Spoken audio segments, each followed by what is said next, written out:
the Howard Stern roast where Jackie, Fred, and Gary, and John, Casey all roasted me, Benji. And then I told you, kept me laughing for hours. Yeah, and Jackie said during the commercial that he was deeply offended by Fred's roast because he roasted Jackie instead of me.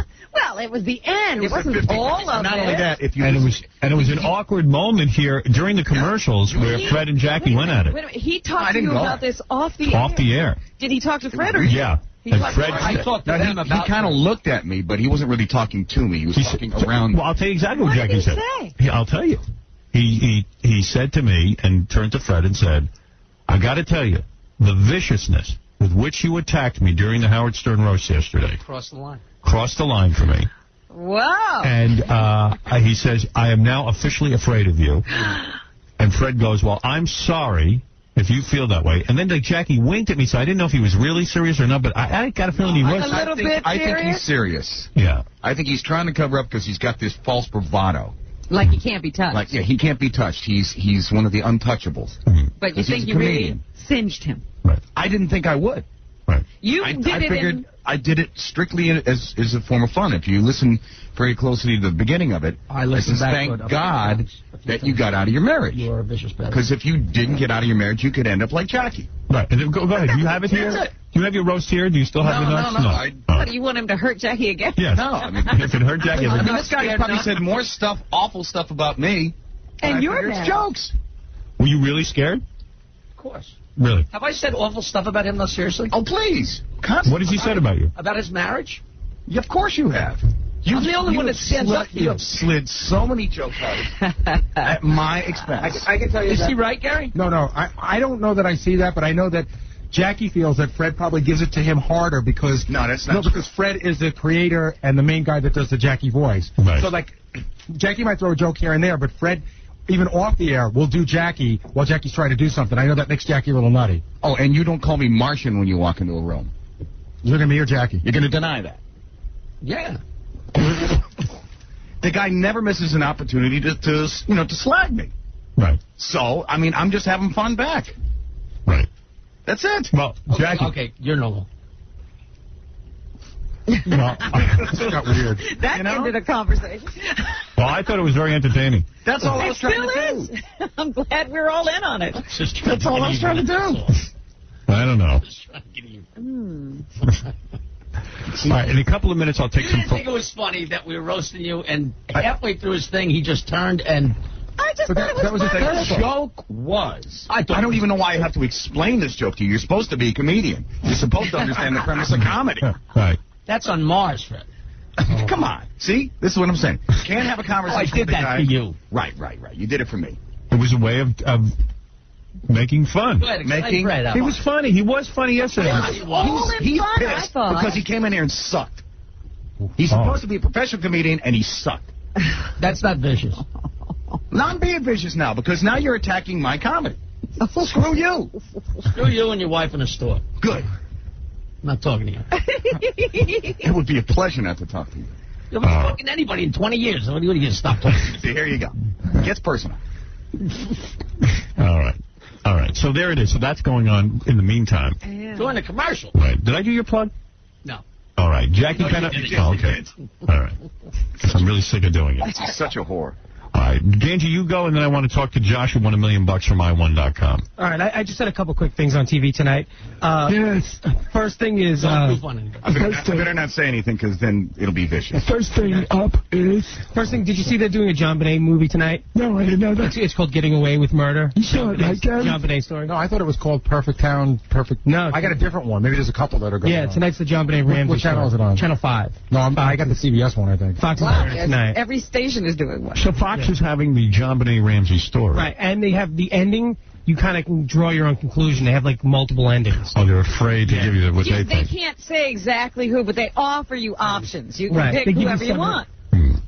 Several theories, and then right. Can I ask you your opinion on that case, Howard? Because I've been watching all these things now on TV that's saying that the parents have been taking so much crap, but now there's a lot of people who, like even Dateline says, maybe you don't know, maybe it wasn't them. Well, listen, here's my vibe on it, from what I've read. And again, I don't know anything. I'm not in... Read every scrap of information. There hasn't been a trial, but this is what I gathered from what I read. Read the grand jury testimony. It was a snowy day in winter in Colorado when John Benet Ramsey was found dead. There were no footprints in and out of the house. Funny you say that, because I was reading an article where they were saying that's the biggest urban myth of all time. I read it directly from the report in the newspaper. I saw this magazine article, and they're saying that the guy who wrote that original story, it's the biggest urban legend of all time, and that there just was no snow to show any footprints. All right, well, maybe I'm wrong, but this is what I read. And they say that there was no sign of forced entry, that the letter written by the so-called ransom person or person trying was suspicious to begin with. In other words, they never took the kid. They asked for odd amounts of money. Didn't they test her handwriting 5 times, and every time it matched the letter or something like that? Well, I don't know even about that. I'm only telling you what I remember, what I read. They asked for very odd amounts of money that didn't seem like what somebody would ask for if you were kidnapped. And it was a long, rambling letter. Plus, the kid was not kidnapped. Yeah, and the kid was never taken. I mean, it just didn't make much sense. So somebody's trying to cover up something. Right. So why didn't they arrest anyone in this case? If my kid was killed laying there, I'd call the police immediately and say, please, I wouldn't touch a thing, because I would know one thing. I want them to find the murderer. I don't know, but maybe I've never been in that position. Maybe you start suddenly taking your kid and marching around with the body. I don't know. I wouldn't do that. I would certainly go over and examine to see if the kid was alive or dead, but I don't think I would carry... I don't know. It all seems very peculiar. Would you refuse to cooperate with police? Never. I would cooperate 100%, be an open book. So knowing all of this and the peculiarities of this particular case, I would have to think something fishy went on there with some family member. Now, that would be the conclusion I would draw from this. And then you have to look at the family members who were in the house. Right. If I had to make a bet, I'm not a detective. If I had to make a bet, I would say something went on there. Not everything's kosher in Denmark or Colorado. Why do you think it's been over 2 years since the murder and they can't do anything? Because here's the reason. The police screwed up. And there will never be a conclusion to this case. Because today now, with the lawyers that exist, really, you know what, the cops know who did it. And the cops have enough evidence, really, as far as I'm concerned, if I was a juror. But these lawyers get in and go, Your Honor, they moved the body, that's a technicality, and then right away they throw the whole goddamn case out. So now no one can be prosecuted. O.J. got off. O.J. killed 2 people. He's running around, he's golfing with Lawrence Taylor on New Year's Eve. All right? Come on. The whole world's gone screwy with these lawyers. The lawyers are the end of society. Don't you see it's all ending? It's Pompeii, baby. It's been ending forever, Howard. Stop it. Where did the fiddler burn with the Rome and the... That was Nero. It's Nero, baby. Atlantis. It's Atlantis, baby. Well, look, what can I tell you? Listen, I think those parents should both go to jail for what they did to the kid while she was alive by entering her in those beauty pageants and dressing her up like a sexy adult. That's wrong. She was hot. She's 5 years old. She's hot. That word should not come up. Right. Hot and 5 years old should not be together. But you know why we all watched the videotape of her, why we're consumed with her? Because she was hot. Yeah, there's no reason a 5-year-old should have rouge, high hair, and she was completely sexualized. Yeah. The kid in the movie looks just like her. Is that right? Yeah. Is that right, Kanji? Do you think it's weird that a kid plays that part? Do I think it's weird that a kid plays that part? Yes. I am against child acting. They should have a midget. Right. What's wrong with that? Bridget would be perfect. Bridget the midget. What can I tell you? When I see, listen, the one I can't figure out for the life of me, and you haven't even seen tape of this yet. Wait till this show hits the air. I got an advance copy. Somebody snuck me a copy. Of Kathy Lee Gifford and her son Cody. That movie. When is that coming? If you think John Bonet is disturbing, wait till you see Cody Gifford. Now, Gary, I gave you the tape. No, it's now tell me what is disturbing about it, please. What's disturbing about it is that the kid really doesn't have any talent, which isn't a bad thing to say about a kid. It's not his fault because he doesn't want to be there, and you sort of get that from... When you... Let me take over. When you see this show, you will see a child that does not in any way want to be on camera. He tells his mommy he does because mommy seems to live for this. That would make her happy. Yeah. If she was normal, Kathy Lee Gifford, and she's not normal. She's not. I'm telling you, I'm not saying this for an effect. I'm not saying this because I'm on the radio. I am telling you she is not a normal woman. Because any wealthy woman who would take her son, even if he said, Mommy, I want to be an actor, she would say, son, have your life, enjoy your childhood, and if you want to act when you're older, that's fine. This is the bizarre behavior. She takes this kid. Now, you tell me when you watch this tape, if it doesn't look like 3 feet away off camera, there's a guy with a gun to this kid's head. The kid is not only a horrible actor, I mean, he looks ridiculous. He looks ridiculous. He looks uncomfortable, and they should have the authorities should have walked in and said, listen, this kid is being humiliated. Take him away from her. I tell you, she is so deluded about her own child. Yeah, she doesn't see it. That she thinks that he is as charming and cute as Macaulay Culkin at that age. The word you hit right on the head is uncomfortable. He's uncomfortable on screen, and you're uncomfortable watching him. Yeah, it's a very uncomfortable moment. You in your own seat, sitting at home. Now, the other guy is this Frank Gifford, who just because he went to get some side poon can't seem to tell his wife what to do. What's he ever going to be able to say? He can't say a word. And I'll tell you something. Screw it. He should walk up to that cow and tell her the following. Yeah, I went and got side poon because you make me sick. Take my kid off TV if he was half a man. You know what Fred played in the opening this morning? He played the segment of Kathy Lee and Frank on that marriage counseling tape. Play that again. So funny. I want to hear that, and then I'm going to want to meet the guy who won $1 million. He's lucky. I wish I had $1 million. I used to. I got $500,000. I wish. To Kathy and me, or to other couples who have watched Gary's tapes, it's really hard to believe that a set of videos could make such incredible differences in a relationship. And yet, they have for us, and they can for you. Nothing is more important than our relationship with our spouse. The quality of our relationship affects everything else we do in life and how well we do it. Gary doesn't give you theories or psychological mumbo-jumbo. He gives you specific steps that you can instantly apply and begin to see results literally overnight.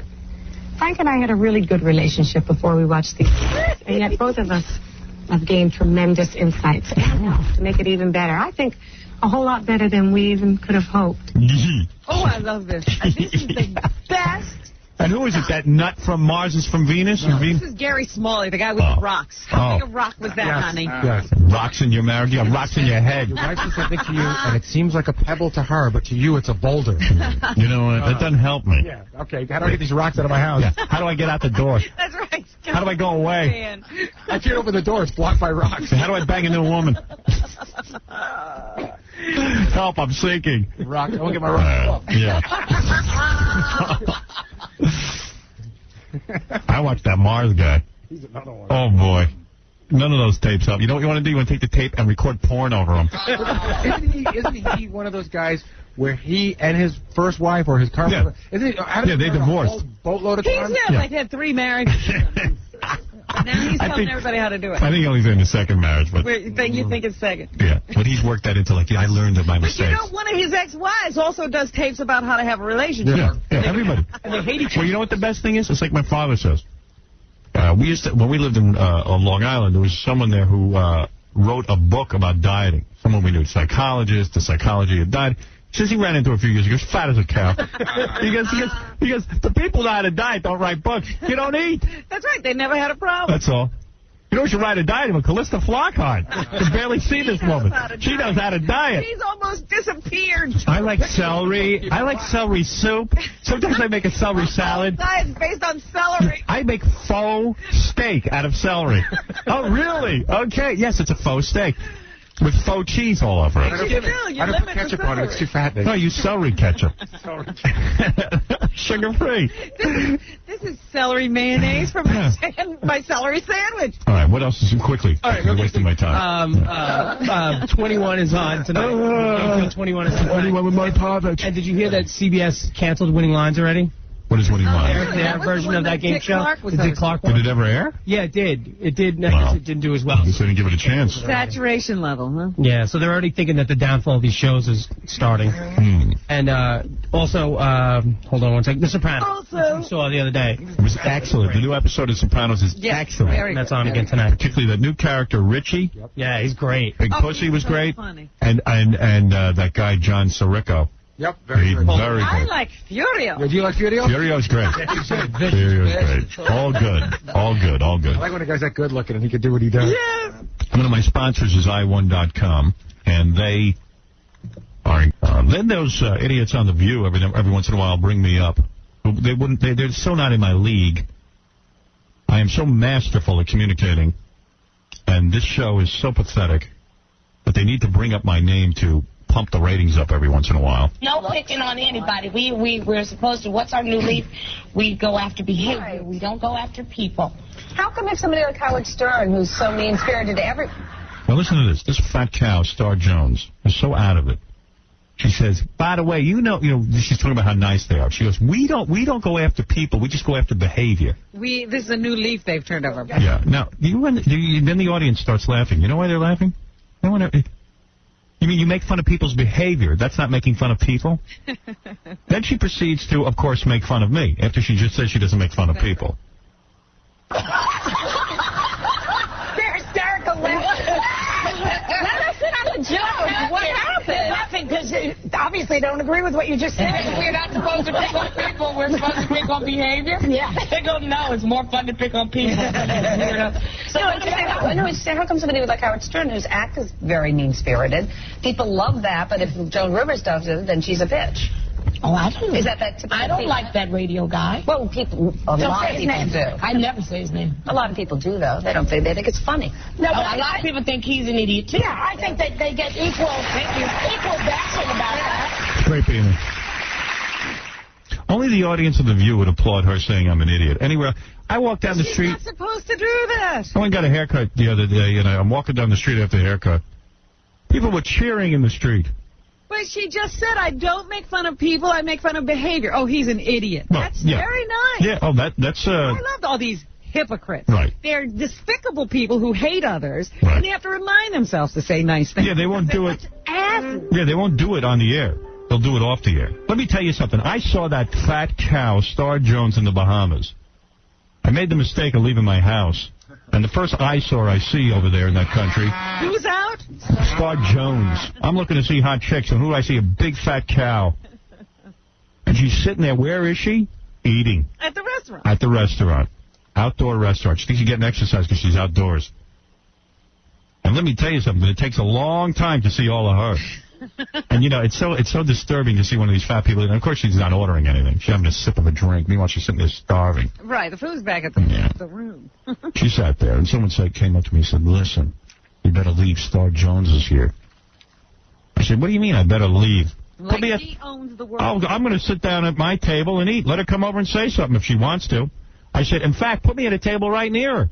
I'm not afraid of that fatso. I sat right down at my table, right next to hers, and I proceeded to eat a beautiful meal. Never had a better meal. It's fantastic food. Thanks to eating and looking at her. Compliments of Jerry Anzarella. Right there at the Atlantis. And I looked over. I saw her. She didn't make a peep. You didn't hear a word from her. She kept her big fat trap shut, except, of course, when food came. I heard at one point she had a fiancé, and now I see that he's gone, and there's somebody else she's got her eye on. Yeah. You know what she's got her eye on? Your foot. She wants to eat it. Please. She's a hippopotamus. Literally. She's the size of a hippopotamus. What happened to the fiancé? She ate him. Oh! I know he hasn't been seen. They haven't been able to find the guy. They think she might have swallowed him whole, like a snake. Listen, she's a miserable fat woman who is so miserable because she goes, we decided we're not going to be mean-spirited. So then she calls me an idiot. Yeah, that's the new resolution, and she broke it 10 seconds after she said it. And I guarantee you she's a hypocrite. I guarantee you she's a misery. Nobody who doesn't have those feelings has to even say anything. They just it never occurs to them to say nasty things about people. Darren, you're on the air. How you doing, Howard? Hey, man. I used to be an intern on that show, and they in the back area where all the sort of like where the green room is, they have a table laid out with all this food, and she wouldn't let anybody else eat the food. I'm not kidding. If you even go and like try to touch a bagel or something, she'd start yelling at you and say the food is for talent only. Yeah, she's consumed with the food. Well, then she better not eat any. Yeah, she has no talent. Yeah. Listen, I also wanted to tell you, you should go to We Dot to get your hair done. So in other words, she would yell at you. Yeah. Yeah. Yeah. Let me tell you something. You can interview any one of my ex-interns. I have never yelled at one of my interns. And you know what else she And said? let me tell you something. Oh, okay. Howard? Yeah. you know what? She wears a lot of perfume. Yes. Makeup because she doesn't bathe. Well, I don't know if she doesn't bathe or not, but I'll tell you one thing. I know about the perfume because I was sitting right near her. You know, when you're outside, you don't want to be offended. And there was tons of perfume. Yeah, because she's a black monkey nigger, for Christ's sake. Oh, no. Now, that I can't go along with. Hey, Howard, That's outrageous. Howard, hold on. Your argument when you do that? I'm sorry. I was right with you up until then. No, but it's true, Howard, it's true. But listen, I wanted to... Hey, Howard. You lost a lot of friends. You lost a lot of votes, Senator Bradley. We're going along with you, and then you do that, you cheated your whole argument. Right. Win-win. Oh, I didn't mean to give your name. Hey, Howard. No, seriously, you lose a lot of friends when you say that. I know, but I'm being serious. But I also want to tell you something about your hair. You should go to We Dot. You know where that is? No. It's here in Manhattan. It's for people with kinky hair like yours. No, I go to now John Stamos? Sahag. John Sahag. John Sahag? On the side? Get out of here. You're an idiot. Idiot. I have to call Racist. you an idiot. Yeah. No problem calling that guy. Oh, no, let's make fun of his behavior. Please. All right, here's so, you know, I'm going to go out there and promote. Oh, and so I called up Jeremiah Bosgang last night. I was on the phone with him for an hour. He's the guy from FX in charge of Son of the Beach. And, Tom, I'm sorry I'm talking about it, but this is a funny story. No, don't talk about Son of the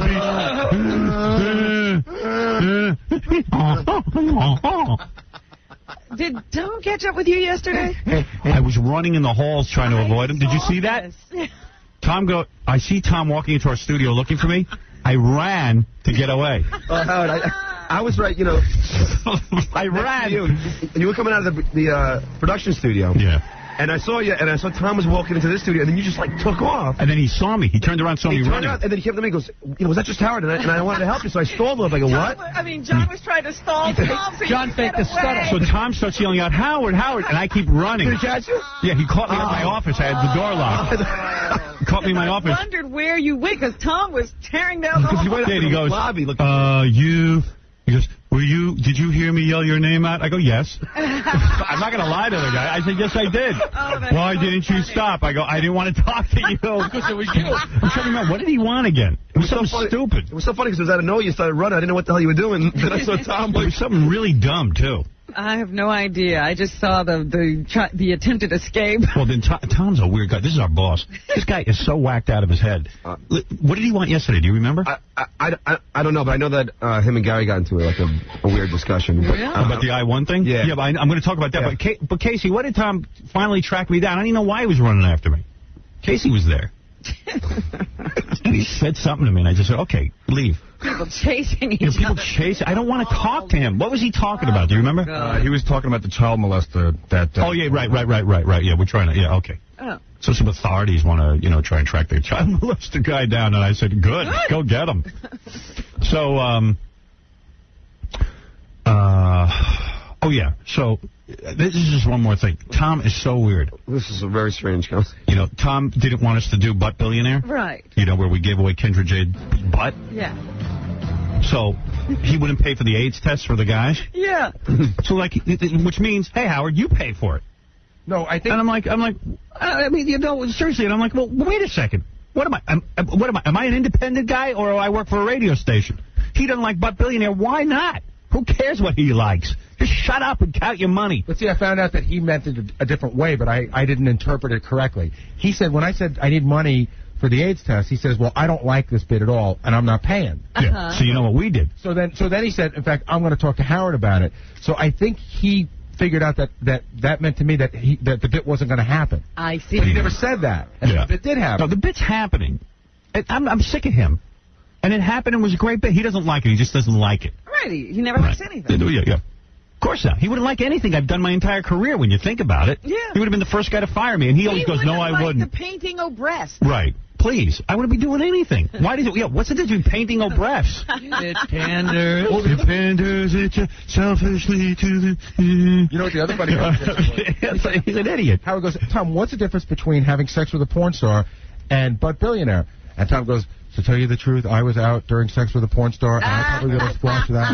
Yeah, he's scratching everything. Give an answer without the context. Well, Tom, maybe I'll sit here and stare at the wall, you goddamn moron. That's what I do. So anyway, I said to Gary, hey, screw Tom for the AIDS test. We got money from I1.com, the website. Gave us like 10 grand to do whatever we wanted with. All right, so I said to I1.com, give me some money for AIDS test. Okay. No problem.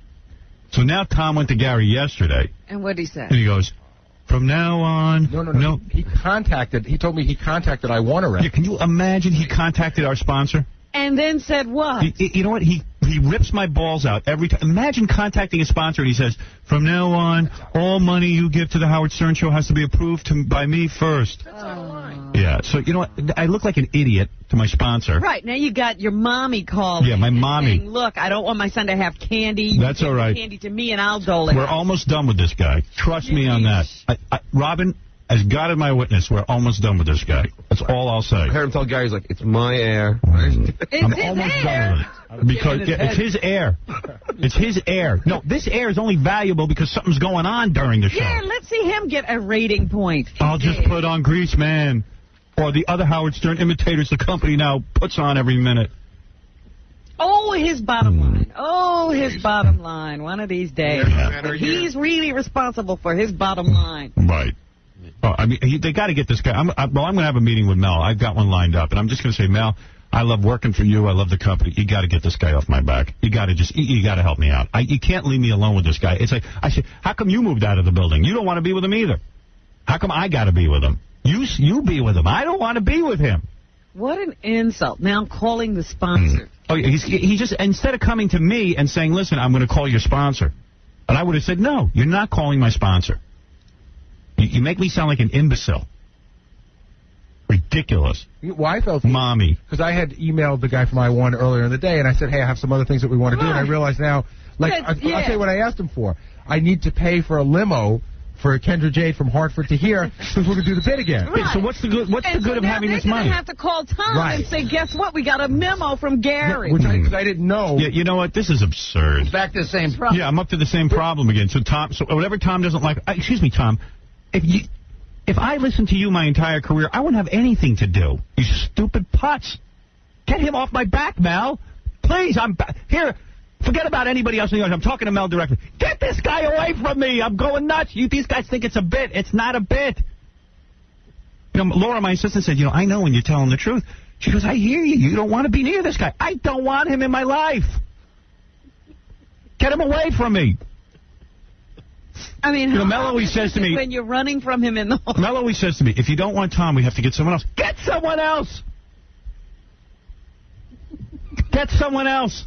I'll try someone else. It's enough already with this guy. Get me legally separated from him. I can't get away from him. He's making me mental. It was uncomfortable yesterday because it was in front of John and our program. Well, of course, he has no couth. Yelling, no, screaming. No, it wasn't yelling. No, it started out we were just having fun. No, it wasn't yelling. No, it's you know what? First of all, he can't do that. He can't do that to my producer.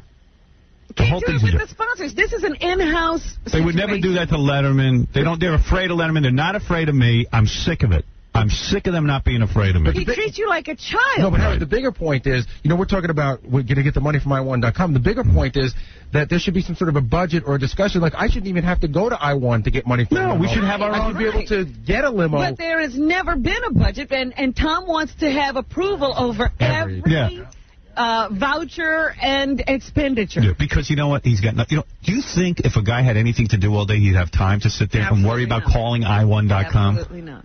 He has nothing to do. This gives him something to do. Right. And it's my show because my show's the only goddamn thing that's successful on the station. He wants to be involved. I know what's going on. I want out of this guy.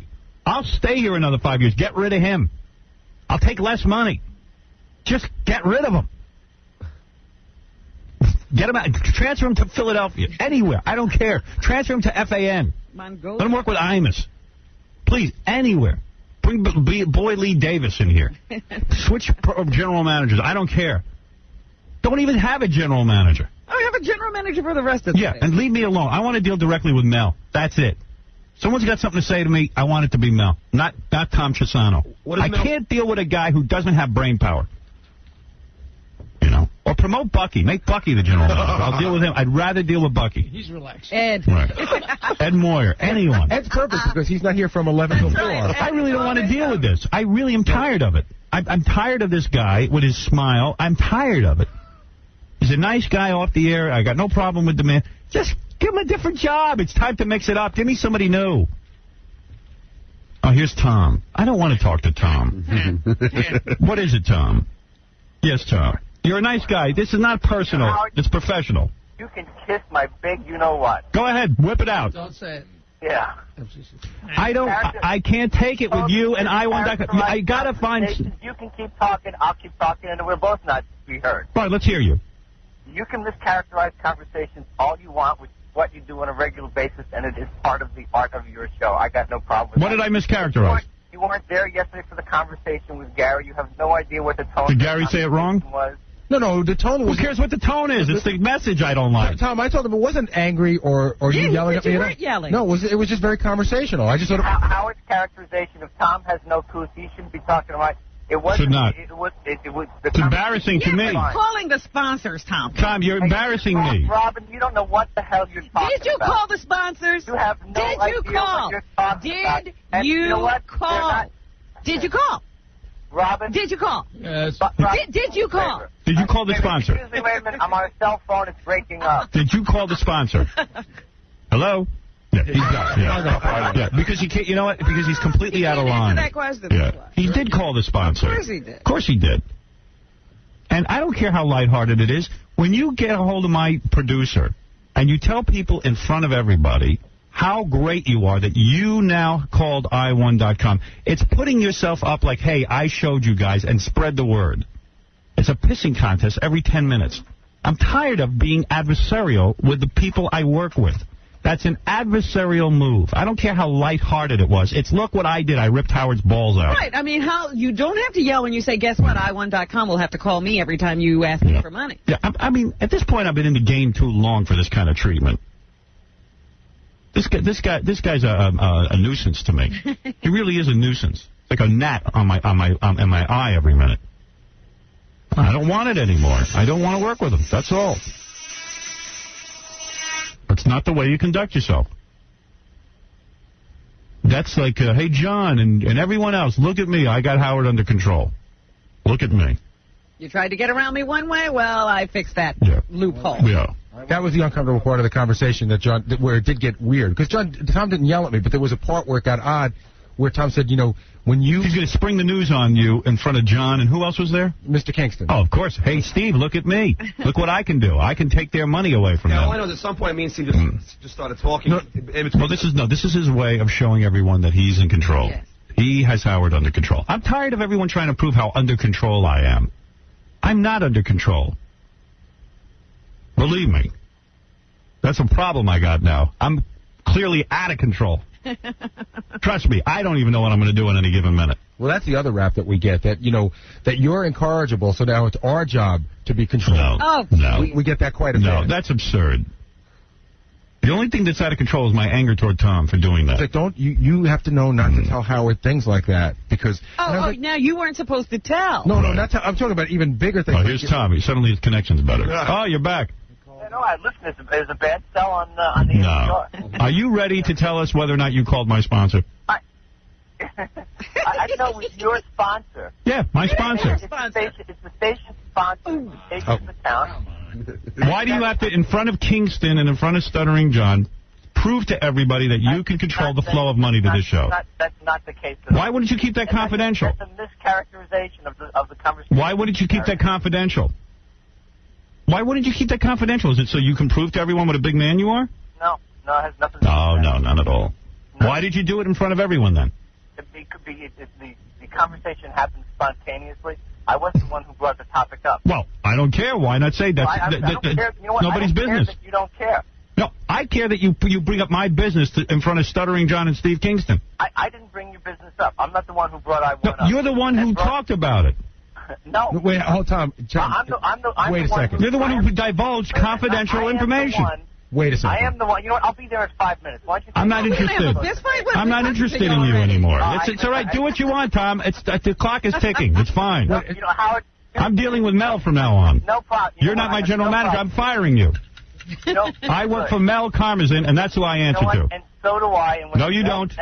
No, you don't anymore. You don't know yet. I got a secret. When Mel tells me not to report for work, Mel doesn't like you. Mel even admits it to me. He says, I don't know what else to do with him. I feel bad for him. You have my permission to tell Mel you won't work with me anymore. Oh, I don't need your permission. I've told him it already 100 times. There'll be another Tom after me. You know what? And no, there won't. There's no one like you. When they made you, they broke the mold. Why did Mel move out of the building? Do you know why? To get away from me. Yeah. Everyone knows it. Absolutely. He couldn't take it. When am I going to get to move? You know what? I'll leave an initial. You get that put in your contract. I'd be happy to initial next to that. Thank you. You don't initial anything on my contract. Mel does. I know he does. But the part about having me fired... Mel threw me to the wolves when he left me here with you. Go ahead. At least I used to have him here. I could say, Mel, you got to help me. Tom's off the wall again. He goes, all right, I'll take care of it. Right. Now I'm like sitting here. Yeah, you're alone. Where's my Mel? Moved out in the middle of the night. Alone in a rowboat in the middle of the Yeah, it's like Roosevelt all over again. He moved out in the middle of the night. You don't even know it. Mel's still in this building. He just won't tell you where. I have a secret office. Fortress assault. All right, listen, can you keep my business to yourself and stop trying to prove what a big man you are? You know what? That's just absolutely not true. Why would you bring up my private business? I have so put my ego aside for you. And yeah, sure you have. Can I say one thing, Tom? You know, and I didn't bring this up, but the way it came up in conversation yesterday, we were talking about I-1 on a completely different topic, and you said, hey, by the way, I want to let you know I contacted them. But that wasn't like... Well, of course, it's Tom showing Kingston and John how that he's got everything under control. Contest. Yeah. You know, next time I do Butt Billionaire, I'm giving you away. You're going to service the audience. It's okay when you and Gary tell the world how you've gone around me and gotten things done. That's okay. We didn't go around you. You said... But you did. You told us I wanted to give us money. I wants money. That's not going around you. Tom, when you said you wouldn't pay for it, I thought you meant like... Yeah, you know, I thought we had a... Tom, I'm not paying for AIDS tests. Why do I need you then? No, You just see, Tom, let me think up stuff and I'll do it. You sit there and count the money. I have a very easy solution to this. There's no solution. You resign. Have a conversation in front of Stuttering John. Again. Of course you shouldn't. Of course Of course. And Stuttering John and Steve Kingston don't need to know my business. Well, Steve is the program director. I don't care what he is. What does that got to do with anything? He has nothing to do with this bit. Come on. That was you showing what a big man you are. No, it's not. Howard Stern's under control. Absolutely not true. Company's going to hell in a handbasket. Hey, could you go take the break, please? Boy, there is it's no sensitivity around here. No, not at all. None. None. It's all right. That's all right. Howard, no, you know. Clock is ticking. Go for it. Just let me know. All I want is like a day's notice. You'll have it. Okay, thank you. Day's notice, you're entitled. I want more severance than that, but a day's notice. I can clear the office done today. Who else have you ordered not to give me money? So I can book a tea time. He wants me to pay for AIDS tests. We have made so many efforts to get you money. I finally got the money. Now, of course I'm going to use it for controversial stuff. What do you think this is? Do you know who you're working with? Controversial fund. That's not what the conversation was. That's not what the... Keep letting the Howard Stern imitators do everything and keep me under wraps. Right, that's good. absolutely. All right, goodbye. Goodbye, I'm done with you. And don't bother me. And stop chasing me around the halls. This is not the Waltons. If you can't handle the heat, get out of the fire. Or whatever. Get out of the kitchen. Get out of my life. Get out of here. All right. That was an ugly thing. A day's notice. What does he need a day's notice for? That was an ugly conversation. Yeah, I'm afraid to. I know because who cares? What's he going to do? No, because he's parking his car now. So learn to tolerate his baby quality. Yeah, so he'll see you. No, he'll be upset. I know what Gary's saying around. He'll come and give us. But here's the deal. He did it to himself. He said something to me yesterday that he knows that you need to know. Well, of course. I tell you, and if you're going to talk about it on the air, that's now he's going to yell at you for telling me. No, but here's this whole issue. It's come on me. You're the guy who talks about these conversations on the air. If he doesn't want you to talk about it, he should have that conversation with you. No, he shouldn't. Let him keep talking to you. I like that. And just realize that he's talking to you because he can't talk to us. Right. I must take a break. I must make more money for the station.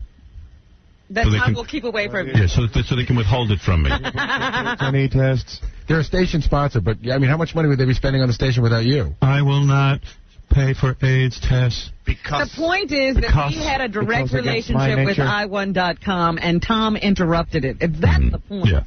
It doesn't matter what sponsor they are. I have a meeting with Mel when I get back from California. And this is topic number 1. You know.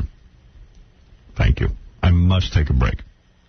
Get the hell out of my life. Who needs you? Beat it. Leave me alone. This is. You know, poor Gary, I got to tell you something. I got Doug taped him. Gary does these personal appearances. Really? And he taped one of them? Well, he taped the one where he had to go smash John Rocker's car. Yeah, that with the sledgehammer. Show, yeah. And I felt bad for him because I used to have to do stuff like this. When I was in Detroit, it was when everyone was mad at foreign cars, and I had to go up and smash like a Toyota or something. Right. So, in Detroit, everyone's all touchy about the fact that they make the cars real good in Japan, and it's competition. And at the time, all foreign cars, American cars have really stepped up to the plate now, but, back then, they were getting trashed. So I had him make an appearance and bang up a car. I ended up in Time Magazine. Everyone was, all excited. Look, you're in Time Magazine. I'm like, great. I'm there with a sledgehammer. What does that mean? And the thing I remember about having to smash a car was that when you have the sledgehammer in your hand and you hit the car, nothing happens to the car. The car is very, very strong. It doesn't really smash the car. Well, there's nothing to smash. I mean, unless you smash the glass, but they take that out. And all that? They take out the glass because they don't want any accidents. Oh. So you start hitting it like in the fender. Car. You're just hitting all that stuff? So you see Gary, he hits the fender first, and he goes flying backwards. So the car's winning. Yeah, in front of thousands of people. And you know what? You feel dumb doing it. Well, you know what happened? I had to have felt dumb. I felt like an idiot. And you know what? And the crowd was irritated. And I'll tell you why. The people that put it together, I remember saying, if I'm going to do this, get me a sledgehammer and get me a pair of safety goggles because I don't want to get glass in my eyes when I break the glass. I get out there. The windows are all gone. The headlights are gone. The taillights are gone. The side view mirrors are gone. So there's nothing to smash. The first thing I size it up. The first thing that I can take a whack at is the grill, which is almost all gone anyway. So people want to see stuff break. Right. And they didn't see that. They just saw me bouncing off a metal car. Yeah. And you know what? I remember when I did, I went, oh, my God, I'm so weak. I can't even make a dent. Yeah, I thought it was me, but you can't. I got to tell you something. Had I done this 2 years ago, I would have died of a heart attack. I know. Because I'm in pretty good shape now, and I was... Hey, look at him. Watch it. Boom. He goes... Wait, do the thing where he flies backwards. Wait, watch this. All right. That's my first shot. Oh, he almost hit himself. All right, yeah. It's dangerous. And then I jump up on the car. Wait, here. Let me see if I can get this working. I'm just not. I thought I could bring the sound up, but I can't. They're playing from inside, but I'm like... I'm looking for something to hit, Robert, so I hit the... Hey, nothing happens. And it just bounces off. Yeah, it's impossible. So try to get chunks out of the dashboard. Which you were, but... And who could see that in those stands? Right. You must have been achy the next day. No, I was fine, but I would tell you, I was huffing and puffing for a lot longer than I thought I would be. And he's running around in that car like a monkey. Right, looking for something to smash. Yeah. Like an ape. That has to be like the thickest metal. Well, it's just you can't hit it with a sledgehammer. I don't believe that's John Rocker's car. I don't believe that is John Rocker's car. What do you think of that? Yeah. Well, how does that John Rocker's car? Well, because clearly you can see on the hood is the Atlanta Braves A, and on the back is John's number. Oh, I see. He always drives around like that. But, there are thousands of people watching. You feel like you have to do something. Right. And Gary gives him a whole big spiel up front. And then what happened was they got a little satisfaction because then Gravedigger came and flattened it. Right. They wanted to see me. Well, first of all, they should have given you a breakaway car. Well, that's what they do in showbiz. Right. This car held together. Yeah. I remember they got me up in front of thousands of people, and I'm smashing this foreign car, and nothing's being smashed. It almost makes the point of, man, this car's a good car. Yeah, it was like, you know what? These Toyotas are great cars. It's funny. During that same period of time, I remember going to a church fair, and they were doing the whole foreign car thing. And at a church fair, you could get a sledgehammer and take 3 whacks for $1. Yeah, and meanwhile, nothing happened. Yeah, and so you'd be like, you get online. You could do it all day long. This is great. And then you get there, but nothing happened. Right. Oh. Radio promotions, and then you think about it, the industry is like, would you see Johnny Carson getting on top of a car and smashing it? Not. And that's what I used to say. And finally, when I went to Washington, I said I wouldn't make any more personal appearances after a while. I mean, I just said, fire me. I don't care. It's not. I said, I'm not going to go out and smash cars for idiots. You know what? That's not even in the top 5 of the dumbest things I've ever had to do. What in the top 5? Well, the one that really comes to mind was, and this is a long time ago, I mud wrestled 7 women at some fair in the parking lot of the Meadowlands. Right. In the parking lot? Yeah, in the parking lot. It was no wonder Tom doesn't respect you. That was, and I got yelled at for that one because I think I charged I had to get my clothes cleaned, so it was a whole ordeal. Right. But they always make you do dumb stuff. I'm trying to think. Wrestling the women was dumb. It's just dumb. John just got jumped over by a bunch of motorcycles. I know. Right, yeah, and that was a whole big deal because John they wanted John to sign some release that if the motorcycle, like, crushed his head, they weren't responsible. Right. And John wouldn't sign it. Yeah, excuse me. I mean, I might need some help here if I get my head crushed. That's a good And then they were mad at John because he wouldn't sign the release. Yeah. Hey, man, you know, we're going to try to be as careful as we can. Exactly. But, you know, this is a real motorcycle. You know what? You can sign the release. It don't make a difference. You can still sue their ass. Aren't those the last words they said to, like, Bret Hart? Or yeah, right. Sign this release. Sign this release. What was they were that? going to cancel the whole appearance. Yeah. Right. So, fine. They were really mad at him. I was like, I'm not going to sign something. The whole thing was like, if I get killed or anything, they have no responsibility. Well, wait, who's responsible then? So what happened? They just went out and jumped over you anyway? Yeah, I didn't sign it, and then they jumped over me. Right. But it was, there it is. John. Look. John, you're like a woman. What happened? A woman. Look, I saw you try and beat up that car. What happened? Roll it back. No, He ducks. He ducks, yeah. Let's see. I ducked too. Jumping over you. It's gonna. What are you saying while they're oh, there's this hot girl there, so. No, jump over her. Yeah, she said she'd come and get naked on the show. She's not ducking. Did she sign the release? Yeah, her boyfriend's a biker. Motorcycle biker or whatever. Yeah. Oh, so then she's safe. Look at the guy just jumping over John. Come on, John. Let's see the hot chick. Yeah, she is hot. Yeah, nice. But it's not like the motorcycle's even close to John. Yeah, right. I thought it was going to, like, jump like a couple of inches over you. Yeah, well, they didn't tell me they were going to be like a mile over my head. Yeah, Thank God. I envisioned that John would be laying flat in a pit. That's what I thought. It was all like over by a couple of inches. Yeah, I mean, maybe even lying on a car, so they're going up a ramp or something. Right, that would be cool. And my most embarrassing appearance was at a Roy Rogers did an appearance with Barney. And, the dinosaur? Yeah, the dinosaur. And Barney outdrew me. Wow. I once did an appearance in, like, an office building, like at somebody's office. Right. And nobody showed up. Right. You know, she said it was like in an office.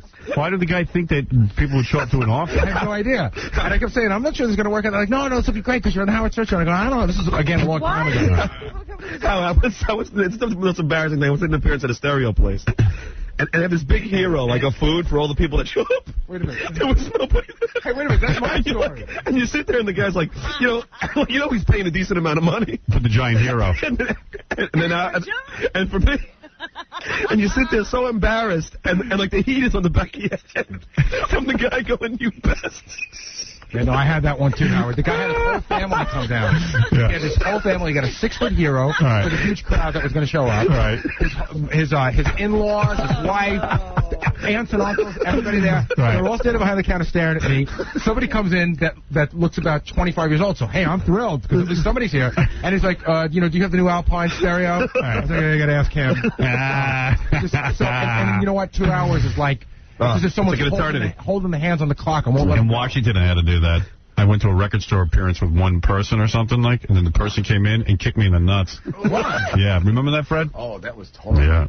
I started goofing on this chick came in, right? And I was just all depressed. I had done a bunch of appearances, and they had all gone well, and I don't know. Somebody scheduled me into some store where nobody was, and I walk in. And, traffic. Yeah, this girl walks in, and I go... She goes, oh, my mom's out in the parking lot. I go, hey, what I don't know. I started goofing on her mother. It was some stupid, innocent comment that you made about her mom. Just like a throwaway thing. You weren't even looking at her. Right. And she winds up and like she was like punting for the Super Bowl. Yeah. So you didn't even see it coming. No. Nobody saw it coming. I was going to smack the bitch. Because she was laughing. He made a joke. Yeah. And before you know it, Before I know it, I get some psycho on my head. Yeah. I'll tell you the worst one I ever did. I did an appearance at Car Cash.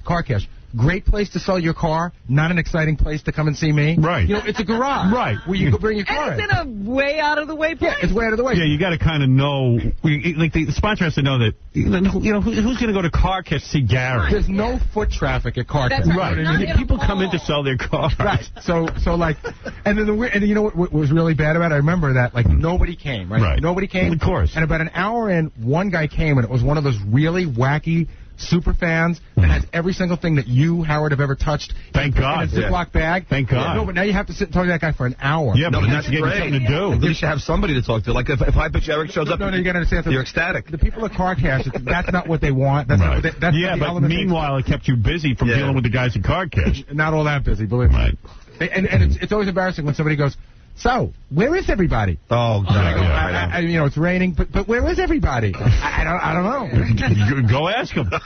I mean, generally, it goes really well. Yeah. Right. See, you learn your lesson. There's certain ones that you don't take anymore because they're not going to go well. Right. Like you don't go to a garage on the west side. Right. You don't go to somebody's office building. Yeah. I mean, actually, Gary, admit it. Those, like the, you know... What? Monster truck one is like an easy one for you. It's like a no-brainer. Yeah, they draw their own crowd. Yeah, right. Yeah, but then Gary has to address the crowd. Hey, can we bring in the tape where can I hear the sound where Gary addresses the crowd? You want to hear the speech? Yeah, and I was cringing because I had to do stuff like this, and you actually should hear the speech right afterwards. The guys, pulling off to the side and talk to me, and I can't even breathe. Yeah, well, forget that. I just want to. You got to hear Gary like talking to the crowd. It's just meaningless and. And are they really? Why is this guy talking to us? Yeah. That's basically what it is. But it is people who like to watch trucks run over other trucks. Oh, So and maybe it's like sold out. Yeah. What is it? We're just queuing that tape. Yeah. So how will I hear the sound? We're going to bring it in. I had to share the dressing room with a guy. There's weird ways to make money in this world. I shared a dressing room with a guy who lights himself on fire and just fell out of the rafters. Just jumped. Yeah. There's so many stunt people now. They really do have to do very dangerous things. You know. Well, personal appearances are the worst. Yeah.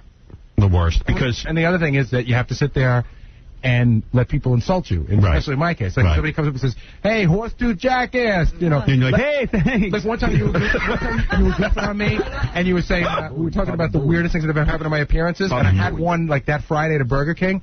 And I said how people come and make fun of my teeth. And this guy came in, he was a plumber. And you know those big rings that you put underneath the toilet bowl? Right. Yeah. They're called an O-ring. The guy goes, "Hey, I'm a plumber." And he took it was brand new in the package and wrapped it. He wanted to know if I could put my bite marks on the wax O-ring. Right. And I said, no. Yeah. And then you got to be kind of nice to the guy. And they videotape you, too, so you can't really start yelling at them. All right, what do I do? You got it? Put it up, yeah. Put it up? Why is that VCR in the worst place possible? Why don't we move it somewhere where people could see? All right, there's a Wait. Give me...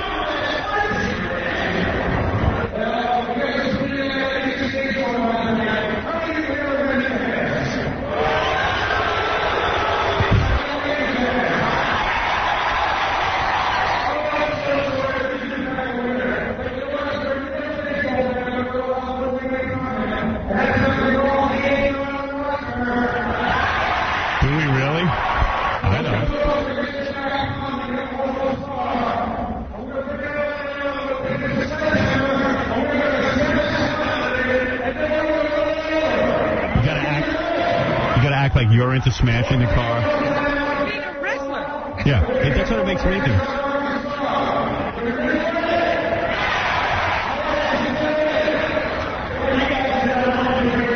And there's some big fat guy talking to you.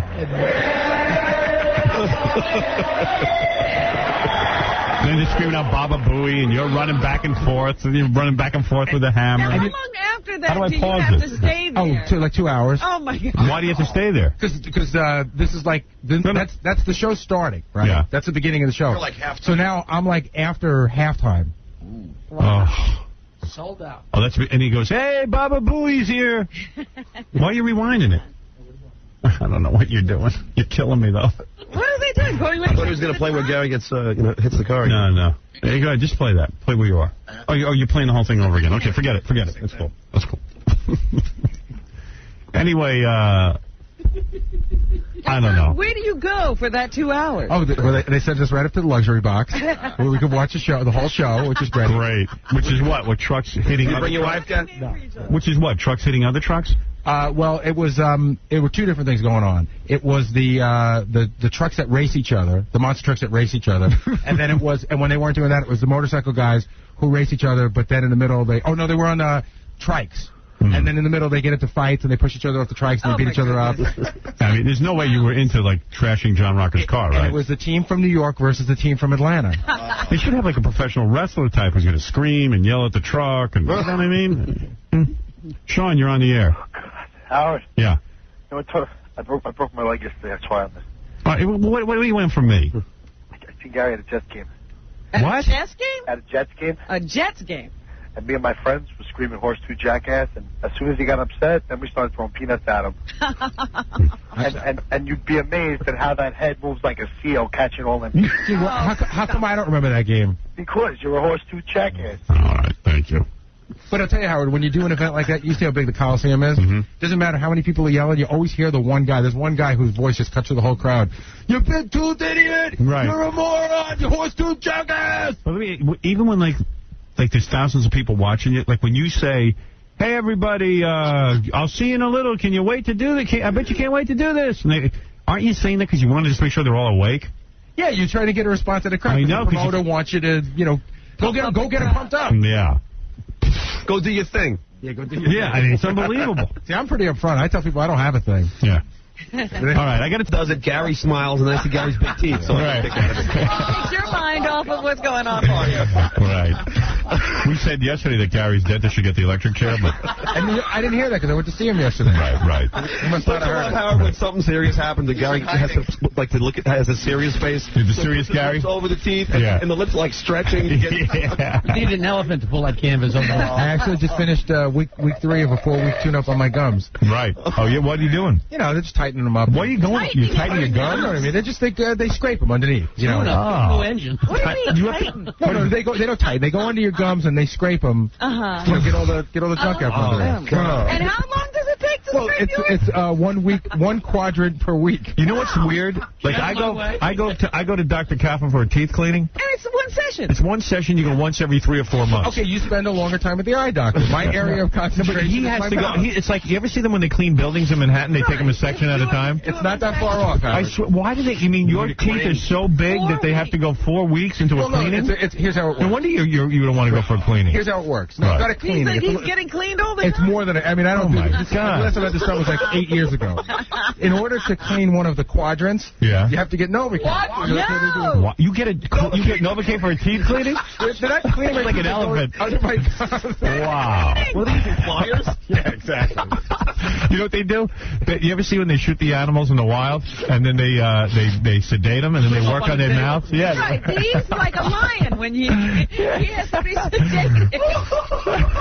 He lifts his arm and it's like limp. Yeah, we got to do dental work on this ferocious tiger. You got to put people to sleep. Look at those teeth. It's a good thing he's out. Well, after next week, I'll be as good as new. Yeah, because he's dangerous. If he wakes up, he'll bite us. Right, if he bites you with these teeth, he could kill you. So you go for 4 weeks for a cleaning and one quadrant a week. Right. Wow. I've never heard of anyone getting Novocaine during Dude, but your teeth are a joke. It's not a cleaning. It's more like a... I mean, they really are. You know what? This leads into the next bit, but hold the millionaire discussion. Howard, yeah. you know what it is? What? It's like painting the George Washington Bridge, because when they get done with one end, it's time to do the other. Oh, it's unbelievable. It's like, there's where I go to my psychiatrist every day, or whatever it is, every other day. They got the building he's in, they're cleaning it. And they've been working on it for how long? Yeah, and the guy gets scaffolding, and they kind of like do a section, and then you see it get all white, and then like they do the next one, and it's white. That's what your teeth are like. It's a science project. I never heard of a guy going for cleaning for a month. It's not a cleaning. What is it? I have a propensity for gum disease. Right. You know what I mean? So on top of the big teeth. They have to get under the gums and plaque and all that stuff, and just get... Dude, under the gums. Gary with gum disease is like a giraffe with a sore throat. Well, that's why I don't want to get a gum disease. You know what? It's an elephant with a tusk problem. Yeah. This is preventative medicine. Dude, it's unbelievable what goes on in your mouth. Yeah. Yeah, it costs this company a lot in dental bills, isn't it? Yeah. Goodness. You got free dental with your insurance? Free? No pay. Now, how many people does it take to do I think it's a $200 deductible, and then up to $1,000. So you surpassed that. Yeah, I'm going to hit the $1,000 already. But how many people does it take to do this procedure? Only one, Robin, unless you're including the dentist. See, the hygienist does the cleaning, right? But the dentist has to come in and give you the... Well, he has to monitor what's going on. Right. Going in, coming in. Vital signs are stable. I have never heard the term quadrants with a dentist. And yet you're saying your dentist talks about quadrants. Yeah. Quadrants. That's a word they use when they talk about the Earth. Right. Yeah. That's the term she uses. Quadrant. Geographical. A quarter at a time. Yeah. A quadrant. So which quadrant did you have yesterday? Yesterday was the upper left. Upper left. The only one left. Hemisphere. Next, see if it's cleaner? Next Tuesday is the lower left, and then I'm done. Give us a big smile. Oh. Doesn't look any better. don't know why I did that. That was forever. All right. There's a big chart on the wall, quadrant 1, 2, 3, 4. I can see. We're going in. You see that picture of Gary on the screen right now? I can see it frozen and then like broken into boxes of 4. Looking up there to see what he's doing. Yeah, they fly in. How far have we gotten? They probably lecture about Gary's mouth in dental school. You know, like, it's almost like there's astronauts being sent to Gary's Gary, would you mind if we took a picture of your mouth so we can use it for our lecture series? My dentist had a cable show in the early 90s, and I appeared on it to show some of the work. Yeah. It was called Your Head, Your Mouth. You know how they have those big hospital rooms with the gallery up top? Yeah. That's probably what they have for Gary. Yeah, right. Like so other doctors can learn. In case of, now because of genetics and genetic engineering, we don't see this as much. Usually, if we see this kind of birth defect in utero, we abort the child. But there are, like with dwarfism is disappearing. But we do see teeth of gigantic proportions occasionally. And here today, we're going to be working on Gary Dell'Abate. Now, this is a very extreme case. Chances are you'll never come across one in your practice like this, but you really need to study this. Yeah. All right, class. Then there's a big lecture hall. Right, the professor's up there with his class. They wheel Gary's teeth in on a gurney. Wolf. He's just getting woozy from the shots they get. Yeah. Wolf. Elephant teethus. Here's your picture. Jackie, show Robin the picture you drew of Gary in utero.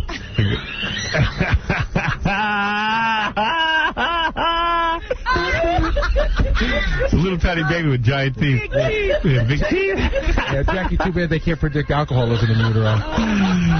Nice try. Now, ladies and gentlemen, we're going in. If you look at 33 degrees longitude, 42 degrees latitude, there's something very nasty going on. We're going in. It's like Fantastic Voice. Yeah. They shoot a whole group of people into his mouth. We're going in. We're in. We are in. We have touchdown. The eagle has landed. One small step for man. Overhead, gum disease.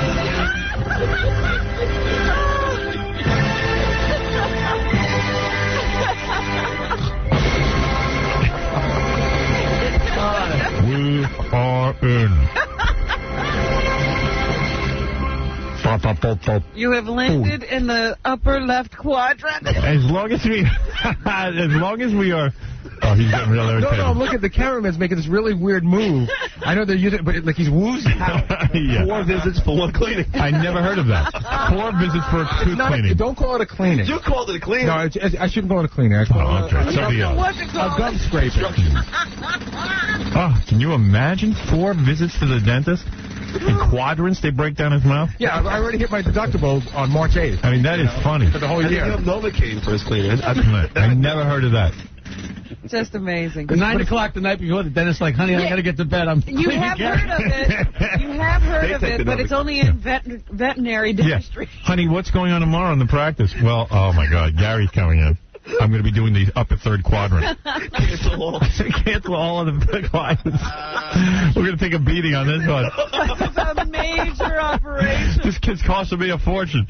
Usually I get a guy in and out, done with the cleaning. Yeah, the insurance people are calling up. What is going on in there? I order special instruments. They're actually pretty good at it because yesterday they had me in at 4 and out by 4:45. Wow, great. Clear the other patients out in the reception area. Yeah, you better call. I don't want your other patients to see this. You better call the receptionist. We're going to have to get a construction permit before we work on Gary. Have they erected the scaffolding? We are in. We have just mounted the platform. The eagle has landed. So that the astronauts can work on this too. We are in. Roger. All right, listen, because we're talking about Baba Booey, there's a quartet here. You've heard them on the air before. The barbershop quartet. You go sit in the barbershop chair, Gary. Oh, no, what is this? What is it? The guys wanted to come in and sing live. Come on in and do it. Here they are. This is the barbershop quartet. If you're interested in booking the 8 Balls, they're called the 8 Balls. That looks like Gary. Yeah, here they are. Oh, my goodness. That's the 8 Balls. Oh, they're great guys. They do a great job. Gary's going to sit in the barbershop chair. Which is a lot like a dentist chair. sir. All right, there you go. There's your microphone. You guys are known as the 8 Balls. Is that correct? The 8 Balls? Baba Booey Quartet, formerly the 8 Balls. All right, the Sweet Baba Booey Quartet. Gentlemen, give your names to everyone in the audience. Ken Freelander. Okay. I'm Jack Silverman. Okay. I'm Dave Holloway. Yes. William Laurie. All right, very nice. You wonder about guys who wind up in a barbershop quartet. And I like it. 2 Jews and 2 non-Jews. It's How beautiful. did they wind up there? All right, okay, here we go.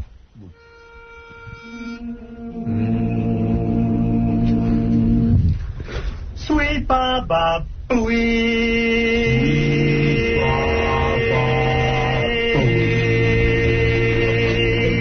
My Baba Booey. My Baba Booey.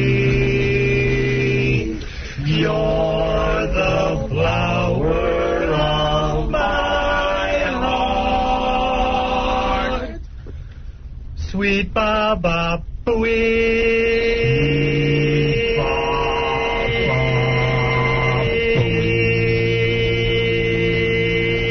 Oh, my God. That is beautiful. Wow. Oh, to watch them do it. You guys are real pros. How about we teach you to sing barbershop? Oh, I would love that. I would love the bass part. All right, and here I'm... Sweet. Hold on, we're going to do it. I'll start it, and then you give them the... Right. Okay. Sweet Baba Booey. Sweet Baba Booey. Sweet Baba Booey. All right, now do it in harmony. Do the same thing. Ready? Sweet Baba Booey. Sweet Baba Booey. Your timing's a little off. Just wait till he points to you. Baba Booey. Half steps down. Sweet Baba Booey. All together. Now, he does the lead, then you'll come in. And then I'll point to you, and you come in. All right. Sweet Baba Booey. Sweet Baba Booey. My Baba Booey. My Baba Booey. You're the flower of my heart. Sweet Baba Booey. Sweet Baba Booey. All right, let's take it from the top. Screw it. All right, listen, the Barbershop Quartet, you guys are great. If you're interested in booking the 8 Balls, or now you guys are known as the Baba Booey Quartet. If you want to learn to become a barbershop singer yourself, call 1-888-376-8297. What, you got a chorus or something? We have a 55-man chorus called the Jersey Airs. Right. And we sing all over New Jersey, and we also go out and sing. And we're part of that, part of Speb's. You say it. How do you say it? Speb's Club. Well, we meet every Monday night in Rahway, New Jersey, 7:30 on Monday nights. Guys will do anything to get out of there. Exactly. Is the Society for the Preservation and Encouragement of Barbershop Quartet Singing in America. 1-888-376-8927. That's 1-888-376-8927. Thanks, guys. Good to see you. Yeah, that's it. What do you want to do? You want to Get another song. It looks pretty good. You got another song? Written by Jackie Martling. Written by Jackie Martling? All right, let me hear this. It's got to be good. We just got it, so we're... The 8 Balls, ladies and gentlemen. We didn't know. Give us a tune here. He's called Baba Booey. He's got foul used teeth. Oversized and ugly and the color of a reed. When his huge lip flows around them, my, they stretch so tight. He's called Baba Booey. He's one scary friggin' sight.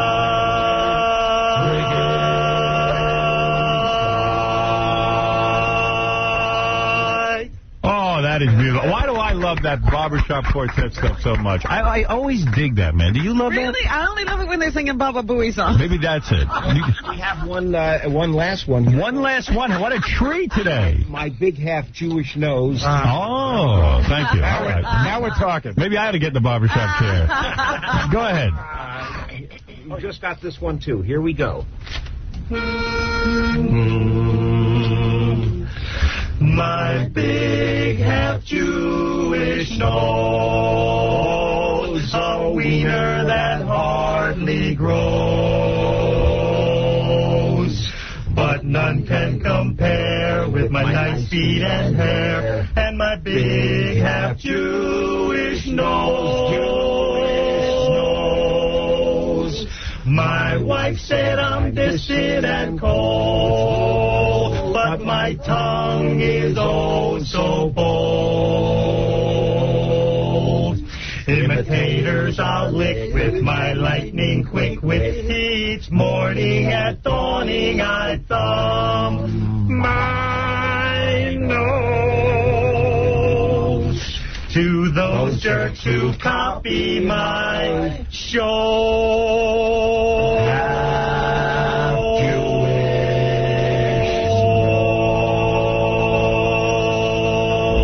Oh, my God.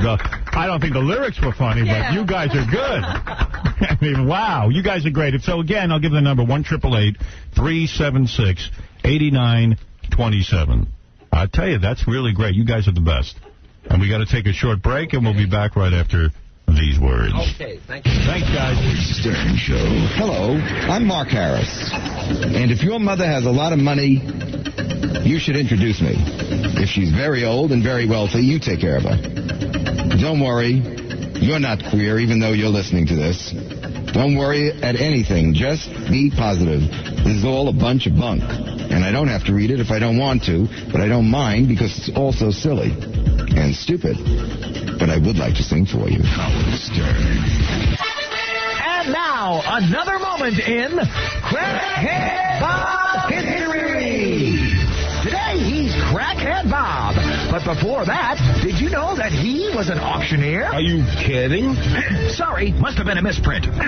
Did you know that Crackhead Bob was a gigolo? How do you like it, baby? Oh, Bob. Got me to dance with you? Bob, you drive me wild. Take me. Take me. Face yourself. There I come. Oh. Oh, baby. Another moment in Crackhead Bob History. I need a cigarette. On the Howard Stern Show. What about my man Jackie Penthouse Joke Page Marlowe? His 4 Filthy Oleo Dirty Joke CDs and cassettes, only $12 plus $4.95 U.S. shipping. Call 1-800-323-KING. Saturday, March 18th at the Paramount Theater in Denver, Colorado. For MP3 jokes and Jokeland Web Mall, visit jokeland.com, 1-800-323-KING.